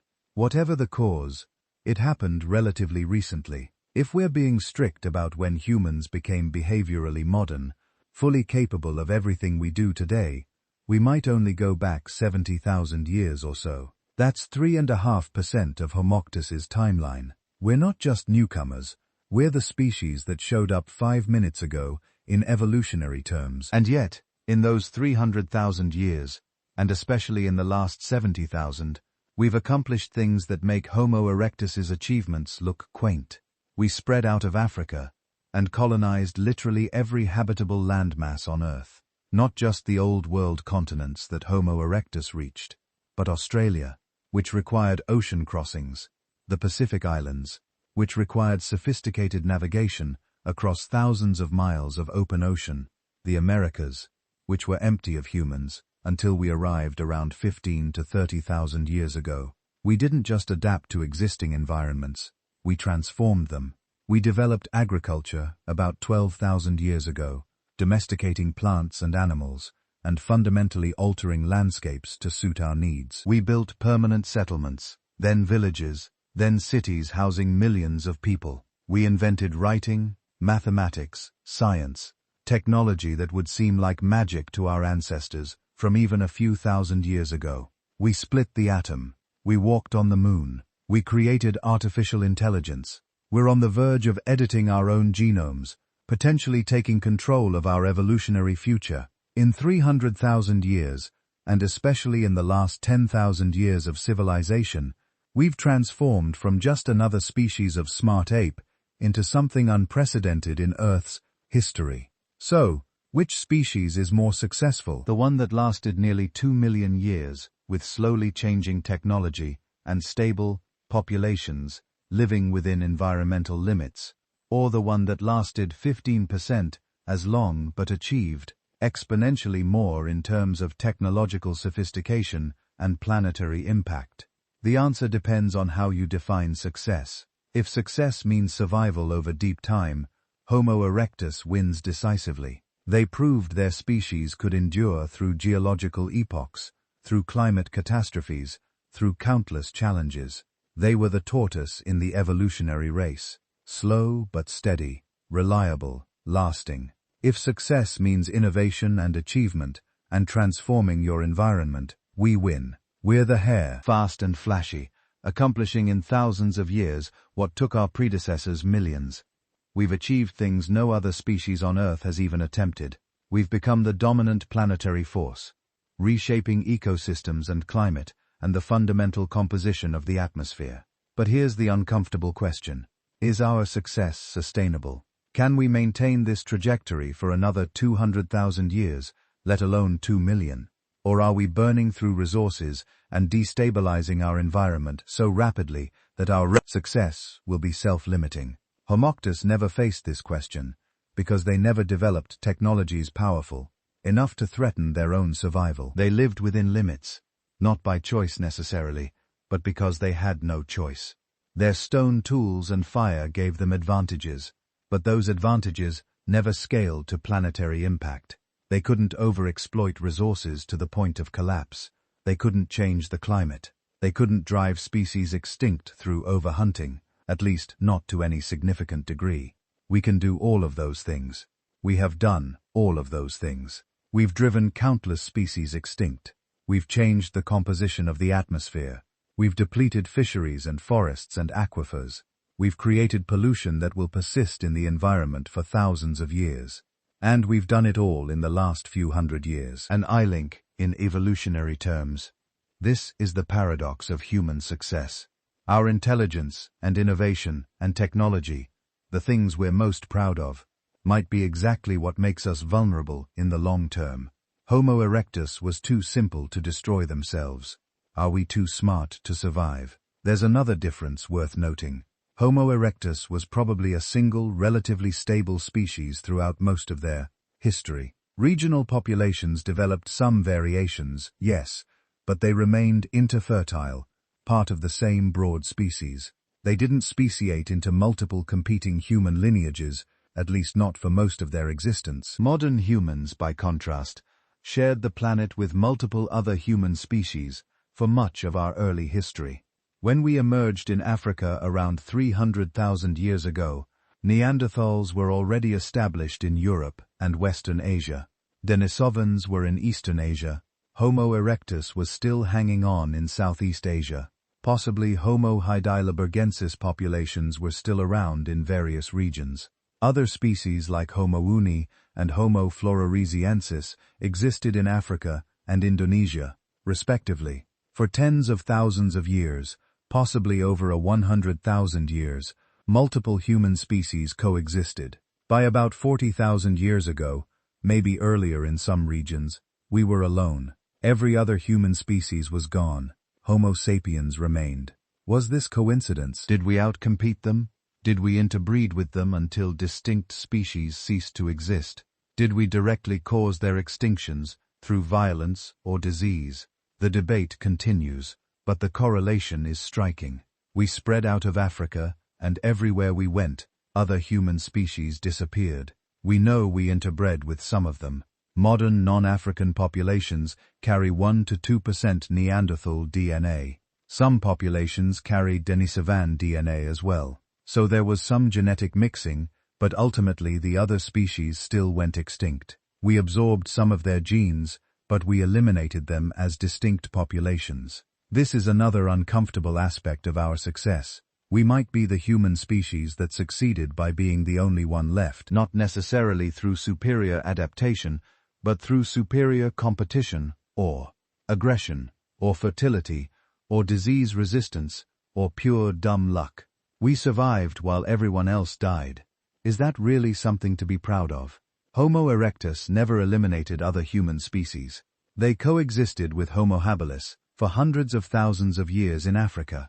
They overlapped with various other archaic human forms in different regions. They eventually gave rise to descendant species like Homo heidelbergensis, but they didn't drive their relatives extinct. We did. So here we are 300,000 years old, give or take. Behaviorally modern for maybe 70,000 years. Civilized for 12,000 years. Industrial for 200 years. And we're already questioning whether we can sustain this trajectory, whether our success is building towards something greater, or toward our own extinction. Homo erectus lasted 2 million years by being conservative, by using what worked, by living within limits. We've achieved more in a fraction of that time by being innovative, by constantly pushing boundaries, by refusing to accept limits. Maybe the answer is that we're still writing our chapter. Homo erectus's story is complete. We can look back at their full arc from emergence to extinction and evaluate their success. Our story is still unfolding. We don't know how it ends yet. Maybe we'll last another 2 million years through some combination of technological innovation and adaptation. Maybe we'll evolve into something else, something so different from current humans that it deserves a new species name. Maybe we'll destroy ourselves within the next few centuries. The upstarts don't know their fate yet. We showed up late to the human story, but we arrived with capabilities no previous species possessed. Whether those capabilities lead to long-term survival or rapid self-destruction remains to well. We're the experiment still in progress, the species that hasn't proven itself over deep time, and every day we survive, every challenge we overcome, every crisis we navigate, we're adding more data to the question of whether innovation or endurance determines evolutionary success. So let's get to the heart of the mystery. Nearly 2 million years. How, what specific traits, behaviors, or circumstances allowed Homo erectus to endure for a time span that makes most other species' lifespans look like brief experiments? What was the secret to their extraordinary longevity? The answer isn't simple, and it's not just one thing. It's a combination of factors, some obvious and some subtle, that work together to create a species optimized, not for rapid innovation or dramatic change, but for persistence, for hanging on through whatever came, for being good enough at enough things that extinction could never quite claim them. Start with diet. Homo erectus was omnivorous in the truest sense. They could eat almost anything, meat from hunted or scavenged animals, plant foods including fruits, nuts, seeds, tubers, roots, insects if necessary, shellfish in coastal areas. They weren't picky, and they couldn't afford to be. Specialists who rely on specific food sources go extinct when those sources disappear. Generalists who can shift their diet based on availability survive. Evidence from their teeth and tools shows this flexibility clearly. Their murs were smaller than earlier ancestors, suggesting they were eating more meat and cooked food that didn't require as much grinding, but the murs were still substantial enough to process tough plant materials when needed. Their hand axes and other tools were versatile, useful for butchering animals, but also for digging up tubers and processing plant materials. During good times when prey was abundant and easy to catch, Homo erectus probably ate a lot of meat. Meat is calorie-dense, nutritious, and doesn't require much time to harvest once you've made a kill. During lean times, when prey was scarce or dangerous to hunt, they could fall back on plant foods.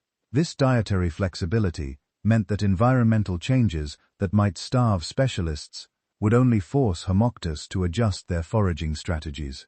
But dietary flexibility alone isn't enough to explain 2 million years of survival. Plenty of omnivorous species have gone extinct. The next key factor is habitat flexibility. Homo erectus wasn't tied to specific environments. They lived in tropical rainforests, woodlands, savas, grasslands, river valleys, near lakes and coasts, in caves and rock shelters, even in relatively cold, temperate regions. This geographic and ecological range meant that climate changes which repeatedly transformed landscapes during the Pleistocene didn't trap Homo erectus in vanishing habitats. When forests shrank, they moved to grasslands. When grasslands became deserts, they relocated to more favorable areas. They didn't need their specific ancestral habitat to survive. They could make do with whatever was available. This adaptability was behavioral, not just physical. Homo erectus didn't evolve. Different subspecies optimally adapted to each environment. Instead, they modified their behaviors to match circumstances. In colder regions, they used caves more extensively and probably wore animal skins. In warmer areas, they could sleep in the open or build simple shelters. Near water, they exploited aquatic resources. In dry areas, they followed game to water sources. Then there's social structure. While we can't observe Homo erectus behavior directly, we can infer from their sites and from comparison with other social primates that they lived in groups, probably small bands of 15 to 50 individuals. Though numbers would have varied based on resource availability and other factors, these groups provided crucial advantages. Social living meant division of labor. Some individuals could hunt, while others gathered plant foods. Some could maintain fire, while others made tools. Some could watch for predators, while others cared for infants. This specialization within groups made survival more efficient, without requiring specialization at the species level that would reduce flexibility. Social groups also provided protection. A lone Homo erectus was vulnerable to predators, especially at night. But a group with fire and weapons, and multiple adults watching for danger, could defend themselves. The fossil record shows that Homo erectus did sometimes fall prey to large carnivores, but they clearly survived predation pressure well enough to persist for nearly 2 million years. Groups facilitated knowledge transmission. Young Homo erectus learned tool-making from watching adults, learned fire maintenance through observation and participation, learned which plants were edible and which animals could be safely hunted through social teaching. This cultural transmission meant that beneficial innovations could spread through populations and persist across generations without requiring genetic changes. But perhaps most importantly, social groups provided care for the vulnerable. We have fossil evidence that some Homo erectus individuals survived serious injuries and disabilities that would have been fatal for a solitary animal. A skull from Dimani shows an elderly individual who had lost most of their teeth long before death. Without teeth, they couldn't process raw food effectively.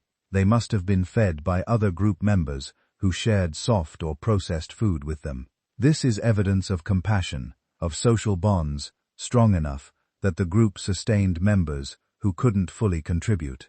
Another crucial factor, technological conservatism. This sounds counterintuitive. Wouldn't a species that innovates rapidly be more successful? Not necessarily. Rapid innovation means constant experimentation, and experiments often fail. A species that constantly changes its core technologies and strategies is a species that might innovate itself into an evolutionary dead end. Homo erectus kept using what worked. Their Orlean hand-axe technology persisted for over 1 million years, with only minor modifications. Why? Because it worked well enough. The hand-axes performed all the necessary tasks. Young individuals could learn to make them by watching elders. The tools were reliable and versatile. There was no pressure to innovate because the existing technology was adequate. This conservatism extended to behavior as well. Homo erectus didn't revolutionize their lifestyle every few thousand years. They found strategies that worked. Hunting and gathering patterns, seasonal movements, social structures, and they stuck with them across vast time periods. This created stability, predictability, a pattern of life that could be maintained indefinitely as long as the environment remained roughly stable. And when the environment did change dramatically during glacial cycles and other climate shifts, Homo erectus adapted behaviorally rather than needing to evolve new physical traits or develop revolutionary new technologies. They moved to better areas. They adjusted their hunting patterns. They used caves more or less frequently based on need. They modified existing strategies rather than creating entirely new ones. Population structure also matters. Homo erectus existed as multiple regional populations spread across Africa, Europe, and Asia. These populations were probably somewhat isolated from each other for long periods, developing local adaptations and variations, but they weren't so isolated that they became separate species. Gene flow probably continued sporadically between regions, maintaining Homo erectus as a single species. This metapopule structure is incredibly resilient. If one regional population goes extinct due to local catastrophe, others survive elsewhere. If a disease devastates African populations, Asian populations carry on. If climate change makes Europe uninhabitable, populations persist in Africa. Total extinction requires simultaneous collapse of all populations everywhere, which is extremely unlikely. Compare this to species that exist as single populations or in very limited geographic ranges. One catastrophe, one disease outbreak, one climate shift, and they're gone. Homo erectus's wide distribution was insurance against extinction. They couldn't all die at once unless something truly planetary happened. Their relatively simple needs also contributed to longevity. They needed fire, which they could obtain from natural sources or eventually create themselves. They needed simple stone tools, which could be made anywhere suitable stone was available. They needed shelter, which could be caves or simple constructed structures. They needed water and food, which they could find in most environments. These basic requirements could be met almost anywhere, making them less vulnerable to resource shortages than species with more specialized needs. Their reproduction strategy fit their lifestyle. Homo erectus, like other humans, had long childhoods relative to body size. This allowed time for learning complex skills and social behaviors, but they probably reached reproductive maturity earlier than modern humans, perhaps by age 13 or 14, instead of our 16 to 18 years. This meant more potential generations over the same time period, allowing faster population recovery after crashes. They also probably had relatively high fertility compared to modern humans. Without modern medicine or safety measures, infant and child mortality would have been high. But women could potentially have many pregnancies over their reproductive years, enough to maintain population numbers, even with high mortality rates. This reproductive potential meant populations could bounce back from crashes caused by climate events or disease. Brain size also played a role, though maybe not the way you'd expect. Homo erectus brains ranging from 600 to over 1,000 centimeters were larger than earlier hominins, but smaller than later humans. This represents a sweet spot big enough for significant cognitive capabilities, including tool-making, fire control, and social cooperation, but not so large as to create problems. Bigger brains are metabolically expensive. They require lots of energy to grow and maintain. They require longer childhoods for development, which means longer periods of dependency and vulnerability. They create childbirth complications, because large babies have large heads that are difficult to birth through a bipedal pelvis. Modern humans pay all these costs for our massive brains. Homo erectus got significant cognitive advantages without paying the full metabolic and developmental costs. Their moderate brain size was apparently sufficient for their lifestyle. They could make tools, use fire, cooperate in groups, communicate effectively enough to coordinate activities. They didn't need the additional cognitive capacity that came with larger brains because their survival strategies didn't require it. More brain wouldn't have made them significantly better at what they did. So, they maintained a stable brain size for most of their evolutionary history, avoiding the costs that come with further enlargement. Finally, there's an element of pure luck. Evolutionary success always involves chance. The right mutation appearing at the right time, a population happening to be in a refuge area during a climate catastrophe. Homo erectus almost certainly benefited from lucky breaks over their long history. Moments when things could have gone wrong but didn't. But luck alone can't explain 2 million years. That's too long for pure chance. What Homo erectus had was a suite of traits and behaviors that made them consistently lucky.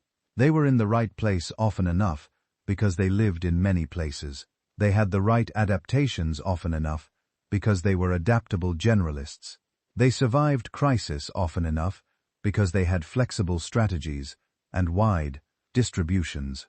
Put it all together: dietary flexibility, habitat flexibility, social cooperation, technological conservatism, metapopulation structure, simple requirements, appropriate reproduction, moderate brain size, and yes, some luck. Each factor alone isn't extraordinary. Many species have some of these traits, but the combination, the particular mix of characteristics that Homo erectus possessed, proved extraordinarily effective at promoting long-term survival. They were the Goldilocks species. Not too specialized, not too generalized, not too innovative, not too conservative, not too smart, not too dumb, not too widespread, not too concentrated. Everything about them was just right for persistence, for hanging on, for surviving whatever came. And what came over nearly 2 million years was everything Earth could throw at a species. Ice ages, volcanic winters, environmental catastrophes of every kind. Homo erectus weathered it all, not because they were perfect, but because they were adequately adapted to nearly everything and over-adapted to nothing. They proved that in evolution, being good enough at many things beats being excellent at one thing. They demonstrated that persistence is its own form of excellence, and they left a legacy that every subsequent human species, including us, has built upon. We may be smarter and more innovative and more technologically advanced, but we're still trying to match their fundamental achievement: survival over deep time. Here's the paradox that should keep evolutionary biologists awake at night. Homo erectus existed for nearly 2 million years and achieved a certain level of cultural and technological sophistication that remained relatively stable throughout their history. We've existed for maybe 300,000 years, a fraction of their timeline, and we've achieved exponentially more. Cities, agriculture, writing, mathematics, space exploration, nuclear weapons, artificial intelligence. How did we accomplish so much in so little time? The obvious answer is that we're smarter. We have bigger brains, averaging 1,300 centimeters compared to Homo Erectus's 600 to 1,000. More brain tissue should mean more cognitive capacity, right? More processing power for solving problems, remembering information, planning for the future, understanding abstract concepts. And that's true to some extent. Brain size does correlate with cognitive abilities across species, though the relationship isn't perfectly linear, but brain size alone can't explain the magnitude of difference between what Homo erectus achieved and what we'll say. The latest Homo erectus populations, the ones living in Java 100,000 years ago, had brain sizes approaching 1,000 centimeters. That's 75% of our brain volume. Were they 75% as smart as us? That seems generous based on their archaeological record. They were still making essentially the same tools their ancestors had made 1 million years earlier. Still living in small groups, still hunting and gathering, still lacking any evidence of symbolic thought or complex culture. Meanwhile, Homo sapiens with our 1,300-centimeter brains were creating cave art, making complex composite tools, developing long-distance trade networks, and laying the groundwork for everything that would follow. The difference in outcomes vastly exceeds the difference in brain size. Something else had to be going on. Language is the most likely candidate. Not just communication, which all social animals have to some degree, but true syntactic language capable of expressing abstract concepts, hypothetical scenarios, stories about the past, and plans for the future. Language that can transmit complex information efficiently across generations. Language that allows collaborative problem-solving by letting multiple individuals share knowledge and perspectives. We don't know when fully modern language evolved. Speech doesn't fossilize, but we can make inferences based on anatomy and behavior. The shape of the vocal tract, the position of the hyoid bone in the throat, the structure of the brain regions associated with language. These provide clues. Most researchers think Homo sapiens developed modern language capacity somewhere between 200,000 and 70,000 years ago. Neanderthals probably had sophisticated language too, based on their anatomy and cultural achievements. Homo erectus might have had some form of communication beyond simple calls and gestures. Their social cooperation and geographic spread suggest they could share information effectively. But they probably didn't have language as we know it. The complexity of information you can transmit without syntactic language is limited. You can point at things. You can demonstrate techniques. You can use simple sounds to coordinate group activities. But you can't explain abstract concepts. You can't tell stories about events that happened years ago to people who weren't there. You can't plan collaboratively for contingencies that haven't happened yet. Language transforms teaching and learning. Without language, a young Homo erectus learned Tulm by watching an adult napstone for hours, trying to copy the movements, gradually figuring out through trial and error what worked. This process took time and resulted in a lot of failed attempts. With language, a young Homo sapiens could receive verbal instruction. Strike the stone at this angle. Look for the grain in the rock. These nodules work better than those. Verbal teaching accelerated skill acquisition dramatically. Language also enabled cumulative culture. Without language, each generation has to rediscover most techniques from observation and experimentation. Small innovations might spread within a group, but complex multi-step processes that take time to learn are difficult to transmit faithfully. With language, you can explain not just what to do, but why. You can share the reasoning behind techniques. You can describe failed attempts so others don't repeat the same mistakes. Knowledge accumulates across generations instead of being constantly lost and rediscovered. This is why human culture changes so much faster than our genetics. Genetic evolution takes thousands of generations to produce significant changes. Cultural evolution can happen within a single generation. A clever innovation transmitted through language and teaching can spread through an entire population in decades or less. Homo erectus probably had some capacity for cultural transmission, but without complex language, their culture changed at a much slower pace. Another key difference is symbolic thinking, the ability to let one thing represent another thing, to create and understand symbols that stand for concepts, objects, or ideas. This capacity seems to be uniquely developed in Homo sapiens, or at least we express it far more than any other species. The earliest clear evidence of symbolic thinking comes from Africa between 100,000 and 70,000 years ago. Ochre pigments used for body decoration, shell beads worn as jewelry, engrave patterns on ochre and bone that seem decorative rather than functional. By 40,000 years ago, we have spectacular cave art in Europe and Indonesia, showing not just images, but complex scenes with narrative elements. Homo erectus left no evidence of symbolic thinking, no art, no personal ornaments, no engravings or decorations beyond what was functionally necessary for tools. Their world was apparently concrete and immediate. Ours is filled with abstractions and symbols. We use symbols to represent everything, from numbers to emotions, to complex philosophical concepts. This symbolic capacity enables mathematics, writing, music notation, computer programming, all the abstract systems that underpin modern civilization. Social complexity is another factor. Homo erectus lived in groups certainly, but probably relatively small ones. Modern hunter-gatherer groups typically number 20 to 50 individuals, and Homo erectus groups were probably similar. These groups might have interacted occasionally with neighboring groups for mating or trade, but the total number of individuals any one Homo erectus regularly interacted with was probably under 100. Homo sapiens developed larger and more complex social networks. We can maintain meaningful relationships with around 150 people, sometimes called Dunar's number, and we can recognize and track information about many more. This expanded social capacity allowed larger groups, more complex social hierarchies, more elaborate cooperation. Villages of hundreds or thousands of people became possible. Cities of millions followed.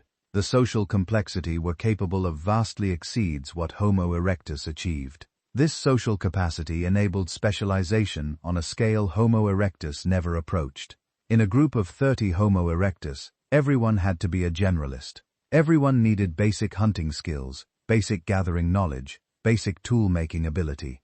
But in a village of 300 Homo sapiens, you could have specialists, expert tool-makers, exceptional hunters, skilled healers, talented artists. Each person could focus on what they did best and trade their products or services with others. Specialization drives innovation. When you spend thousands of hours practicing one skill instead of dividing your time among many skills, you get better at it.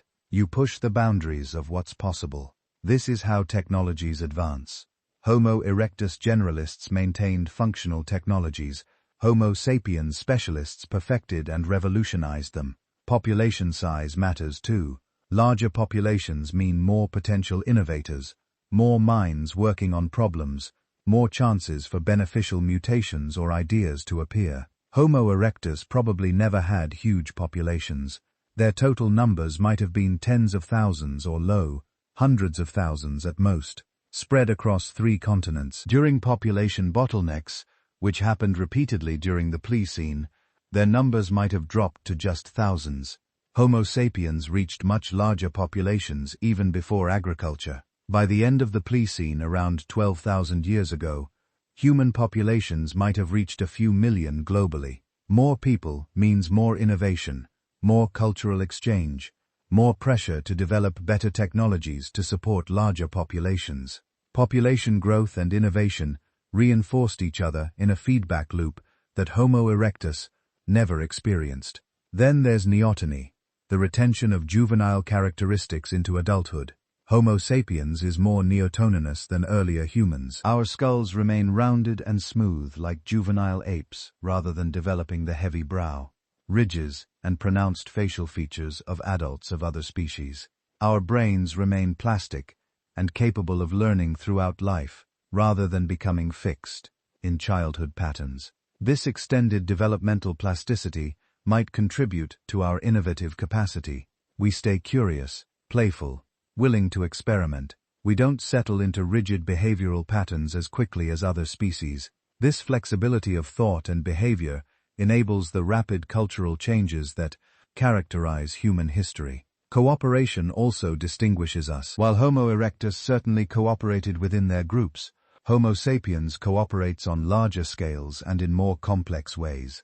We can coordinate activities among thousands of individuals we don't personally know. We can establish norms and rules that govern behavior across entire societies. We can work toward abstract collective goals that won't be achieved in our lifetimes. This capacity for large-scale cooperation enabled everything from building pyramids to mounting moon missions. And there's something else, something harder to quantify, but potentially crucial: curiosity and drive. Homo sapiens seems unusually motivated to explore, experiment, and innovate. We're not content with good enough. We want better. We're not satisfied with tradition. We seek novelty. This psychological drive toward innovation might be as important as our cognitive capabilities in explaining our rapid cultural evolution. Homo erectus was conservative. They found strategies that worked and stuck with them. This conservatism served them well, enabling their long-term survival, but it also meant they never pushed beyond certain limits. They never asked, "What if we tried this differently?" often enough to revolutionize their way of life. We ask that question constantly, sometimes to our detriment, as we innovate ourselves into problems our ancestors never faced.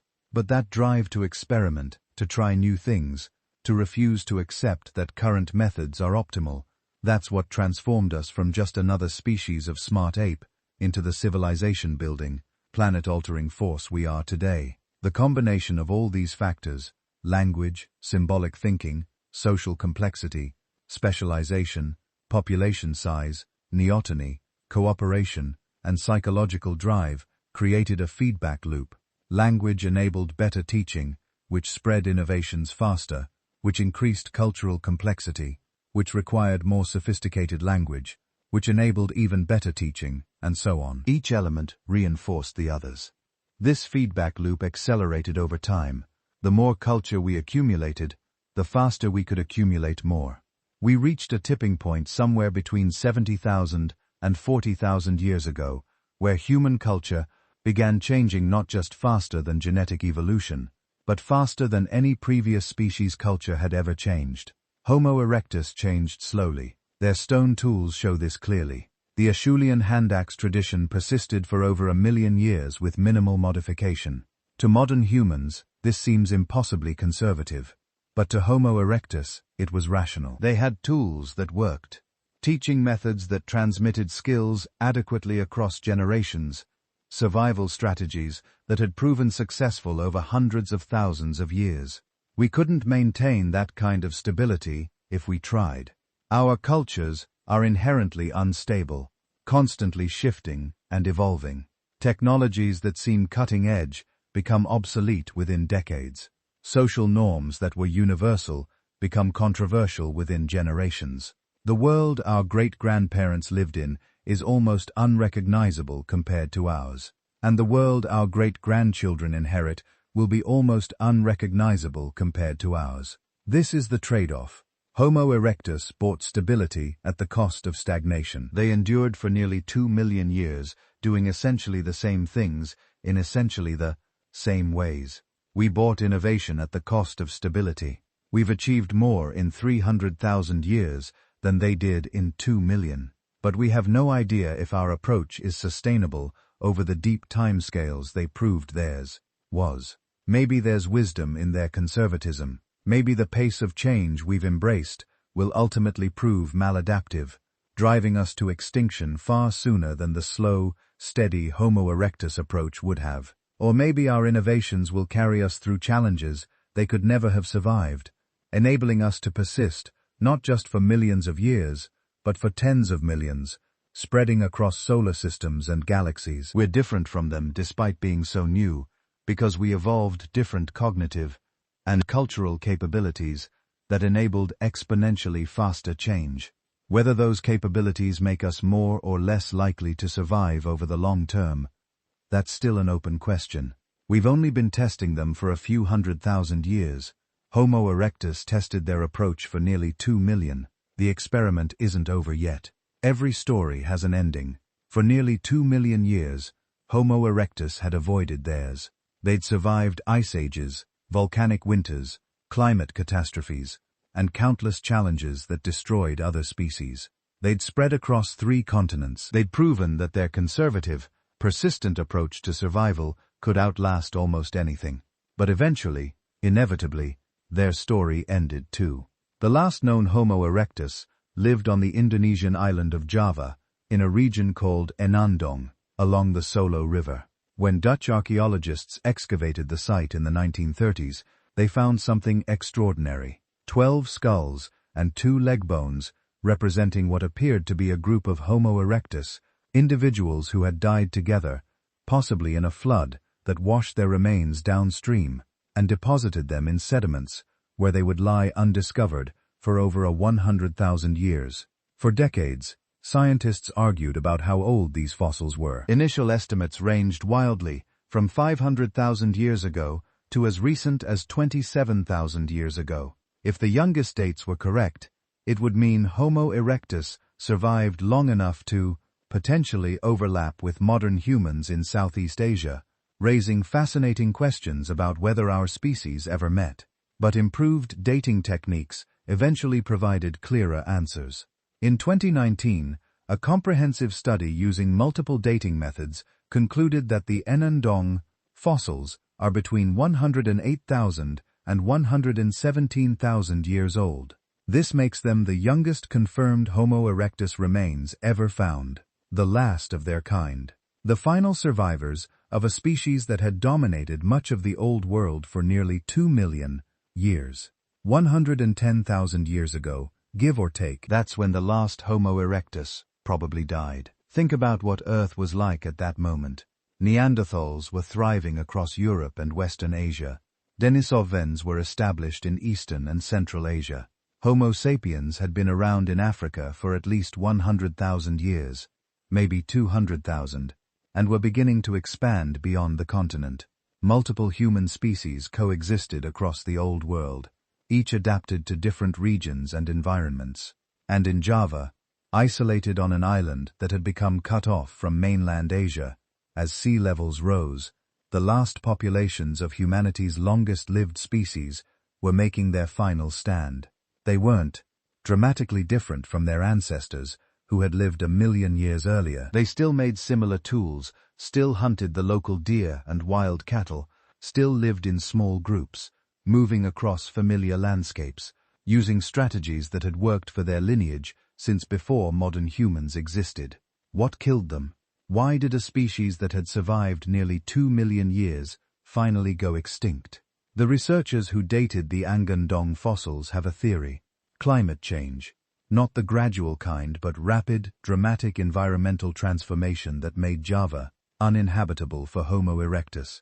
The fossil evidence from Enandong shows that Homo erectus there lived in open woodland environments, ecosystems similar to African savannas, with scattered trees, grasslands and large herbivores. These were the environments their ancestors had evolved. In the landscapes they were adapted for. But around 120,000 years ago, Java's climate shifted. The region became wetter, more humid. The open woodlands transformed into dense tropical rainforest.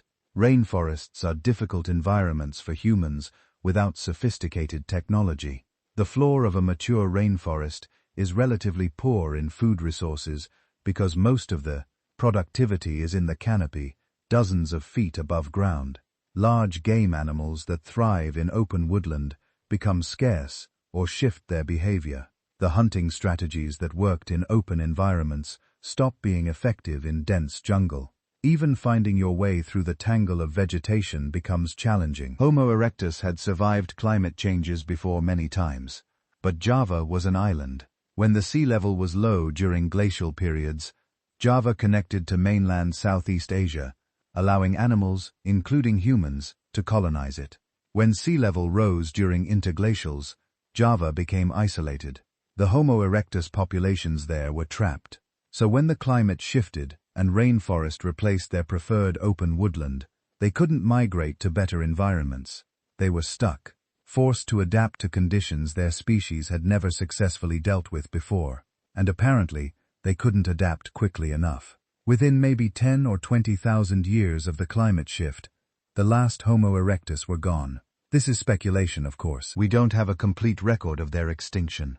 We have fossils from around 110,000 years ago, and then nothing. They disappear from the archaeological record. Did every single individual die during one catastrophic event? Probably not. More likely, their populations declined over generations as the changing environment made survival increasingly difficult. Birth rates might have dropped. Infant mortality increased. Groups might have fragmented as resources became scarcer. Eventually, the population fell below sustainable levels, and the last individuals died without leaving viable offspring. It's a quiet ending for a species that had been so successful for so long. No dramatic extinction event, no asteroid impact or volcanic eruption or ice age. Just a changing climate on a single isolated island, transforming an environment until the species adapted to it couldn't survive there anymore. But there's another factor that might have played a role: competition. By 110,000 years ago, other human species were expanding across Southeast Asia. Homo sapiens was beginning to spread beyond Africa. Denisovans were already established in the region. Even if these other species never directly encountered the last Homo erectus on Java, they might have indirectly contributed to their extinction by occupying territories that could have served as refuges or sources of new populations. In the past, when local Homo erectus populations went extinct, they could be replaced by populations migrating from other regions. If Java became temporarily uninhabitable, populations could return later when conditions improved. But if all the nearby source populations were gone, replaced by other human species, then extinction on Java meant total extinction for the species. There was nowhere for replacement populations to come from. This is particularly poignant because Homo erectus had pioneered the very migration routes that later human species used. They'd been the first to spread across Asia. They'd established populations from the Middle East to Indonesia, and then gradually their populations were replaced, not necessarily through violent conflict, though that might have occurred mostly through slower processes, competition for resources, lower reproductive rates compared to other species, inability to adapt as quickly to changing conditions. By 150,000 years ago, Homo erectus had probably disappeared from Africa and Europe, replaced by Homo heidelbergensis and its descendants, including Neanderthals and early Homo sapiens. By 130,000 years ago, they were probably gone from mainland Asia too. Replaced by Denisovans and early migrations of Homo sapiens, Java was their last refuge, the final place where the original human colonizers still held on. And then, they were gone. The species that had opened up the world for humanity, that had proven humans could live anywhere, that had survived longer than any human species before or since, they went extinct. The longest chapter in human evolutionary history closed with a whimper. not a bang. A population stranded on an island, unable to adapt to environmental changes, slowly dwindling, until the last individual died and no one replaced them. We don't know what those last Homo erectus thought or felt, if they were even capable of understanding that they were the final members of their species. They probably lived their lives much like their ancestors had, hunting and gathering, maintaining their traditions, teaching their children what they knew. They didn't know they were living through an ending. They were just trying to survive, same as their lineage had been doing for nearly 2 million years. But survive they could not. The combination of environmental change, geographic isolation, and replacement by other, human species proved too much, even for a species as persistent as Homo erectus. After one perix, 100 intelix, longer than almost any large mammal species in history, they finally went extinct. Their extinction raises uncomfortable questions for us. If Homo erectus, with nearly 2 million years of proven survival success, could go extinct, when conditions turned against them, what does that say about our chances? We've been around for maybe 300,000 years. We're unproven over deep time. We're currently transforming our environment more rapidly than any climate change Homo erectus experienced. We're concentrating ourselves in vulnerable megacities. We're dependent on complex, fragile systems for food, water, and energy. If climate change or some other catastrophe turns conditions against us, will we adapt successfully? Or will we, like Homo erectus on Java, find ourselves trapped in an environment we can no longer survive in, unable to find refuge, slowly declining toward extinction? We have advantages they lacked. We have sophisticated technology. We have global communication. We understand what's happening and can potentially develop solutions. But we also have vulnerabilities they never faced. Our huge populations need enormous resources. Our specialized societies can collapse if key systems fail. Our accumulated knowledge could be lost if civilization breaks down. The story of Homo erectus's extinction is a reminder that no species is guaranteed survival, no matter how successful they've been in the past. Adaptability doesn't mean invincibility. Even species that seem destined to last forever can find themselves in circumstances where all their previous successes mean nothing. But there's another way to think about Homo erectus's end.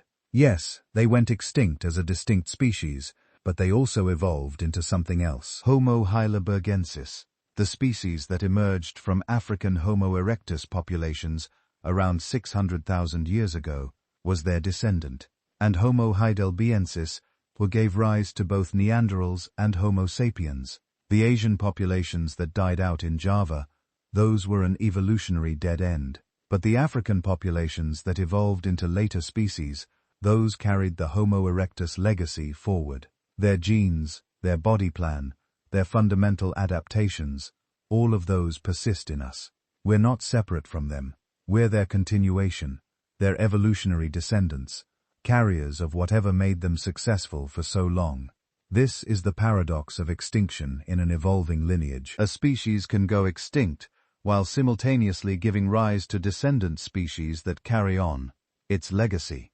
Homo erectus as a distinct form is gone, but Homo erectus as a stage in human evolution, as the foundation that made all subsequent human species possible, that persists in every human alive today. Still, for the last populations in Java, the ones with no descendants, no evolutionary future, extinction was final. They were the end of a line that had stretched back nearly 2 million years.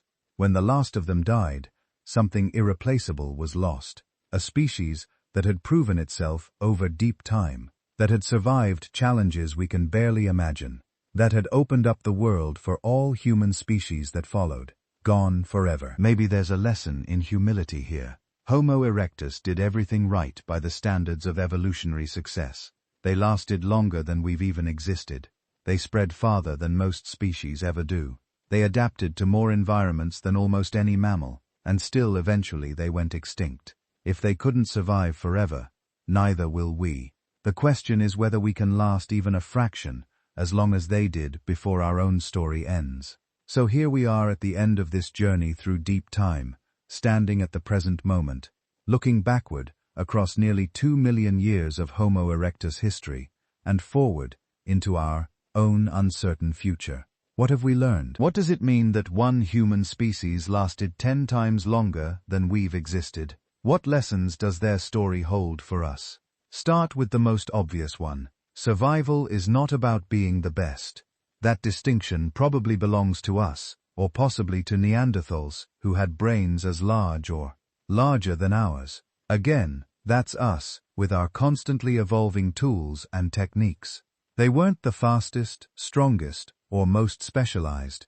They were in almost every measurable way adequate rather than exceptional. And yet, they lasted nearly 2 million years. They outlived dozens of other hominin species that emerged and disappeared during their tenure. They survived climate changes that would have devastated specialists. They proved that in the long game of evolution, adequate and adaptable beats exceptional and specialized almost every time. This contradicts how we usually think about success. We celebrate excellence. We reward innovation. We admire specialists who push boundaries and achieve things nobody else can. And in the short term, that approach works wonderfully. Specialization creates efficiency. Innovation drives progress. Excellence achieves remarkable things. But over deep time, over millions of years, these strategies can become liabilities. The environment changes. The specialized niche disappears. The innovative society outgrows its resource base. The excellent adaptation becomes maladapted. Homo erectus's strategy was different. They were the generalists, the steady ones, the species that did many things adequately rather than one thing exceptionally. They weren't trying to be the best. They were trying to survive, and for nearly 2 million years, they succeeded at that goal better than any human species before or since. But here's the second lesson, and it's more troubling. Even perfect adaptation to survival doesn't guarantee immortality. Homo erectus did everything right. They spread geographically to ensure against local extinctions. They maintained flexible diets and behaviors. They lived within environmental limits. They passed on successful strategies across hundreds of thousands of generations. And still, eventually, they went extinct. This should terrify us, because if they couldn't last forever, why should we think we can? We're more vulnerable than they were, in almost every way. We're concentrated in massive cities rather than distributed in small groups. We're dependent on complex systems rather than possessing individual survival skills. We're transforming our environment rapidly rather than adapting to it. We've been around for 15% as long as they lasted. What makes us think we're destined for permanence when they weren't? The answer probably is that we shouldn't think that. No species lasts forever. The average lifespan for a mammal species is about 1 to 2 million years. Homo erectus matched or exceeded that average, making them unusually successful by evolutionary standards. We'll face the same fate eventually. The only question is whether we hasten it through our own actions, or whether we buy ourselves as much time as possible by learning from their example. And that's the third lesson. Slow and steady might be wiser than fast and innovative. This is heretical in modern society. We worship disruption, celebrate rapid change, prize innovation above stability. The pace of technological and social change has accelerated throughout human history, and we generally see that acceleration as progress. Faster is better, newer is superior, change is improvement. Homo erectus would have disagreed if they could have understood the concept. Their Acheulean hand axes persisted for over 1 million years. Their social structures probably remained stable for hundreds of thousands of years. Their way of life barely changed over time, spans that encompass the entire history of human civilization many times over. By our standards, this is stagnation. By evolutionary standards, it's stability. And stability kept them alive far longer than innovation has kept us alive. Maybe there's wisdom in conservatism. Maybe the old ways persist because they work, and constant innovation is actually destabilizing rather than improving. Maybe the societies that survive longest will be the ones that change slowly, carefully, maintaining what works, while only adopting innovations that have proven themselves over generations. This is the opposite of how we operate.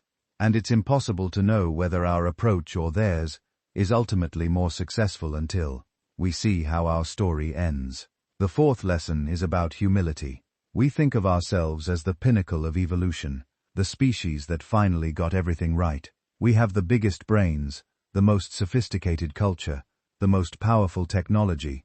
We've achieved things that would seem like magic to any previous human species. We've split atoms, sequenced genomes, walked on other worlds. Surely, we're the success story of human evolution, but Homo Erectus would challenge that definition of success. They would point to their nearly 2 million year tenure on Earth and ask, how long have you been here? 300,000 years. That's nice. Come back when you've lasted 2 million, and we'll talk about success. You've built impressive things. Sure. But can those things sustain your species over deep time? You've changed the world. Absolutely. But have you changed it in ways that will let you survive, or in ways that will destroy you? We don't know yet. We're writing our chapter of the human story in real time, and we don't know how it ends. Homo erectus's chapter is complete.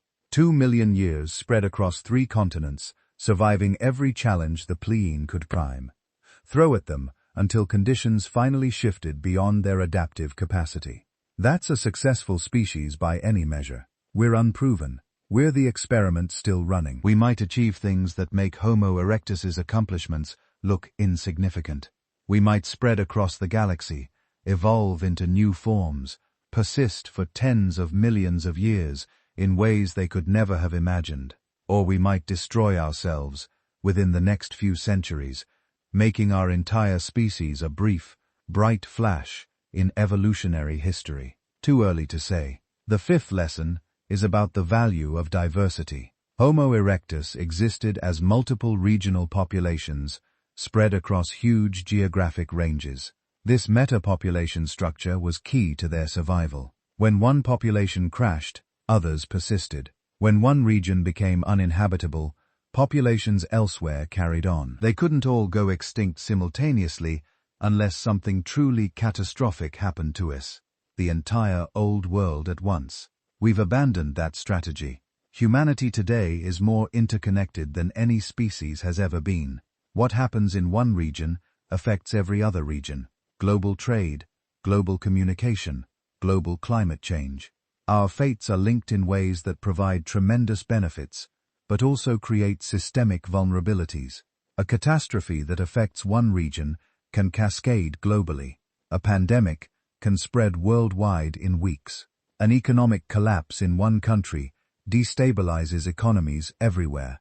Climate change affects all of us simultaneously.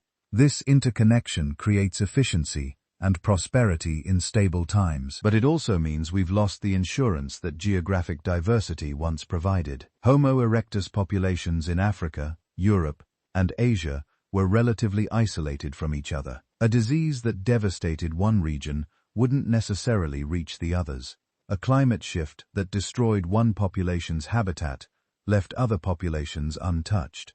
We don't have that buffer anymore. We're all in this together, for better and worse. The sixth lesson, and perhaps the most important, deep time humbles us. When you really understand how long Homo erectus existed, when you try to comprehend nearly 2 million years of continuous survival, it puts our entire history in perspective. All of human civilization, everything we've built and achieved, represents the last 12,000 years. That's taught 6% of Homo erectus's timeline, 0.6%. Everything we think of as permanent, cities and nations and cultures and technologies, all of it has existed for less than 1% of the time. Homo erectus walked the earth. Our ancient civilizations, the ones we study as the foundations of human achievement, those are babies compared to Homo erectus populations that maintained their way of life for hundreds of thousands of years. This perspective should make us cautious about assuming we know the right way to live, the right way to organize societies, the right way to interact with our environment. We've been testing our approaches for geological milliseconds. Homo erectus tested theirs for epochs. Maybe we should pay more attention to what worked for them, even if it seems primitive by our standards. Maybe conservation of resources, and living within limits, and maintaining stable social, structures for very long periods. Maybe those aren't signs of lack of progress. As you drift towards sleep tonight, I want you to hold one image in your mind. Somewhere in Africa, about 1.9 million years ago, a group of Homo erectus is sitting around a fire. They've just come back from hunting. They're working on stone tools, the same hand axes their ancestors made, and their descendants will continue making for 1 million years or more. They're talking maybe in whatever simple communication they possess. They're teaching their children. They're maintaining their fire. They're surviving. Fast forward through time. Watch those groups spread across continents. Watch them adapt to new environments. Watch them endure through ice ages and volcanic winters and climate shifts. Watch generations succeed generations, thousands of generations, tens of thousands, hundreds of thousands. The individuals change, but the patterns persist. The tools remain similar. The way of life continues. Nearly 2 million years of this. 2 million years of fires in the darkness, and stone tools, and hunting and gathering, and teaching, and surviving. 2 million years of the same species, doing essentially the same things generation after generation. Longer than you can really comprehend, longer than empires, longer than continents stay in the same position, longer than most species ever exist, and then finally, it ends. The last populations on Java, isolated and unable to adapt to a changing climate, slowly fade away. The longest chapter in human history closes, but the legacy persists. The body plan they perfected, we still use it. The technologies they pioneered, we built on them. The geographic spread they achieved, we expanded it. The human story they began, we're continuing it. We are their descendants, carriers of their genes and their legacy. Everything we've achieved, we built on foundations they laid. And whether we last another 300,000 years, or 3 million, or 30 million, whether we spread across the stars, or destroy ourselves next century, we'll always be the species that came after Homo Erectus. The upstarts trying to match the endurance of our ancient predecessors, 2 million years. Hold that number, feel its weight, understand what it means, then ask yourself, will we make it that long? Do we even want to if it means giving up innovation and progress and constant change? What are we willing to trade for longevity? What would we refuse to trade? These aren't abstract questions. They're about choices we're making right now, about how we organize our societies, how we treat our environment, how we plan for the future, or fail to plan. Homo erectus didn't consciously choose their path.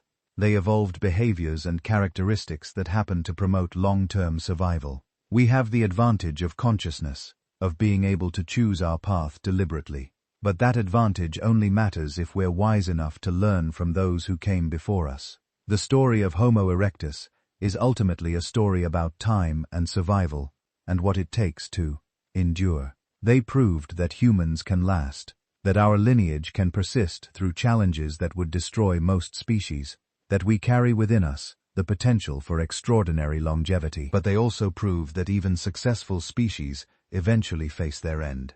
That adaptation and flexibility and geographic spread aren't guarantees of immortality, only ways to buy time. We're buying time right now with our technology and our innovation and our ability to transform our environment. The question is whether we're buying enough time and at what cost. Homo erectus bought nearly 2 million years by living within limits.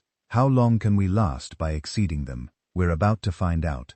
And in a few 100,000 years, if any humans remain, they'll look back at our era and judge whether we made wise choices or fatal mistakes. Sleep well, thinking about deep time and the species that walked before us and the uncertain future stretching ahead.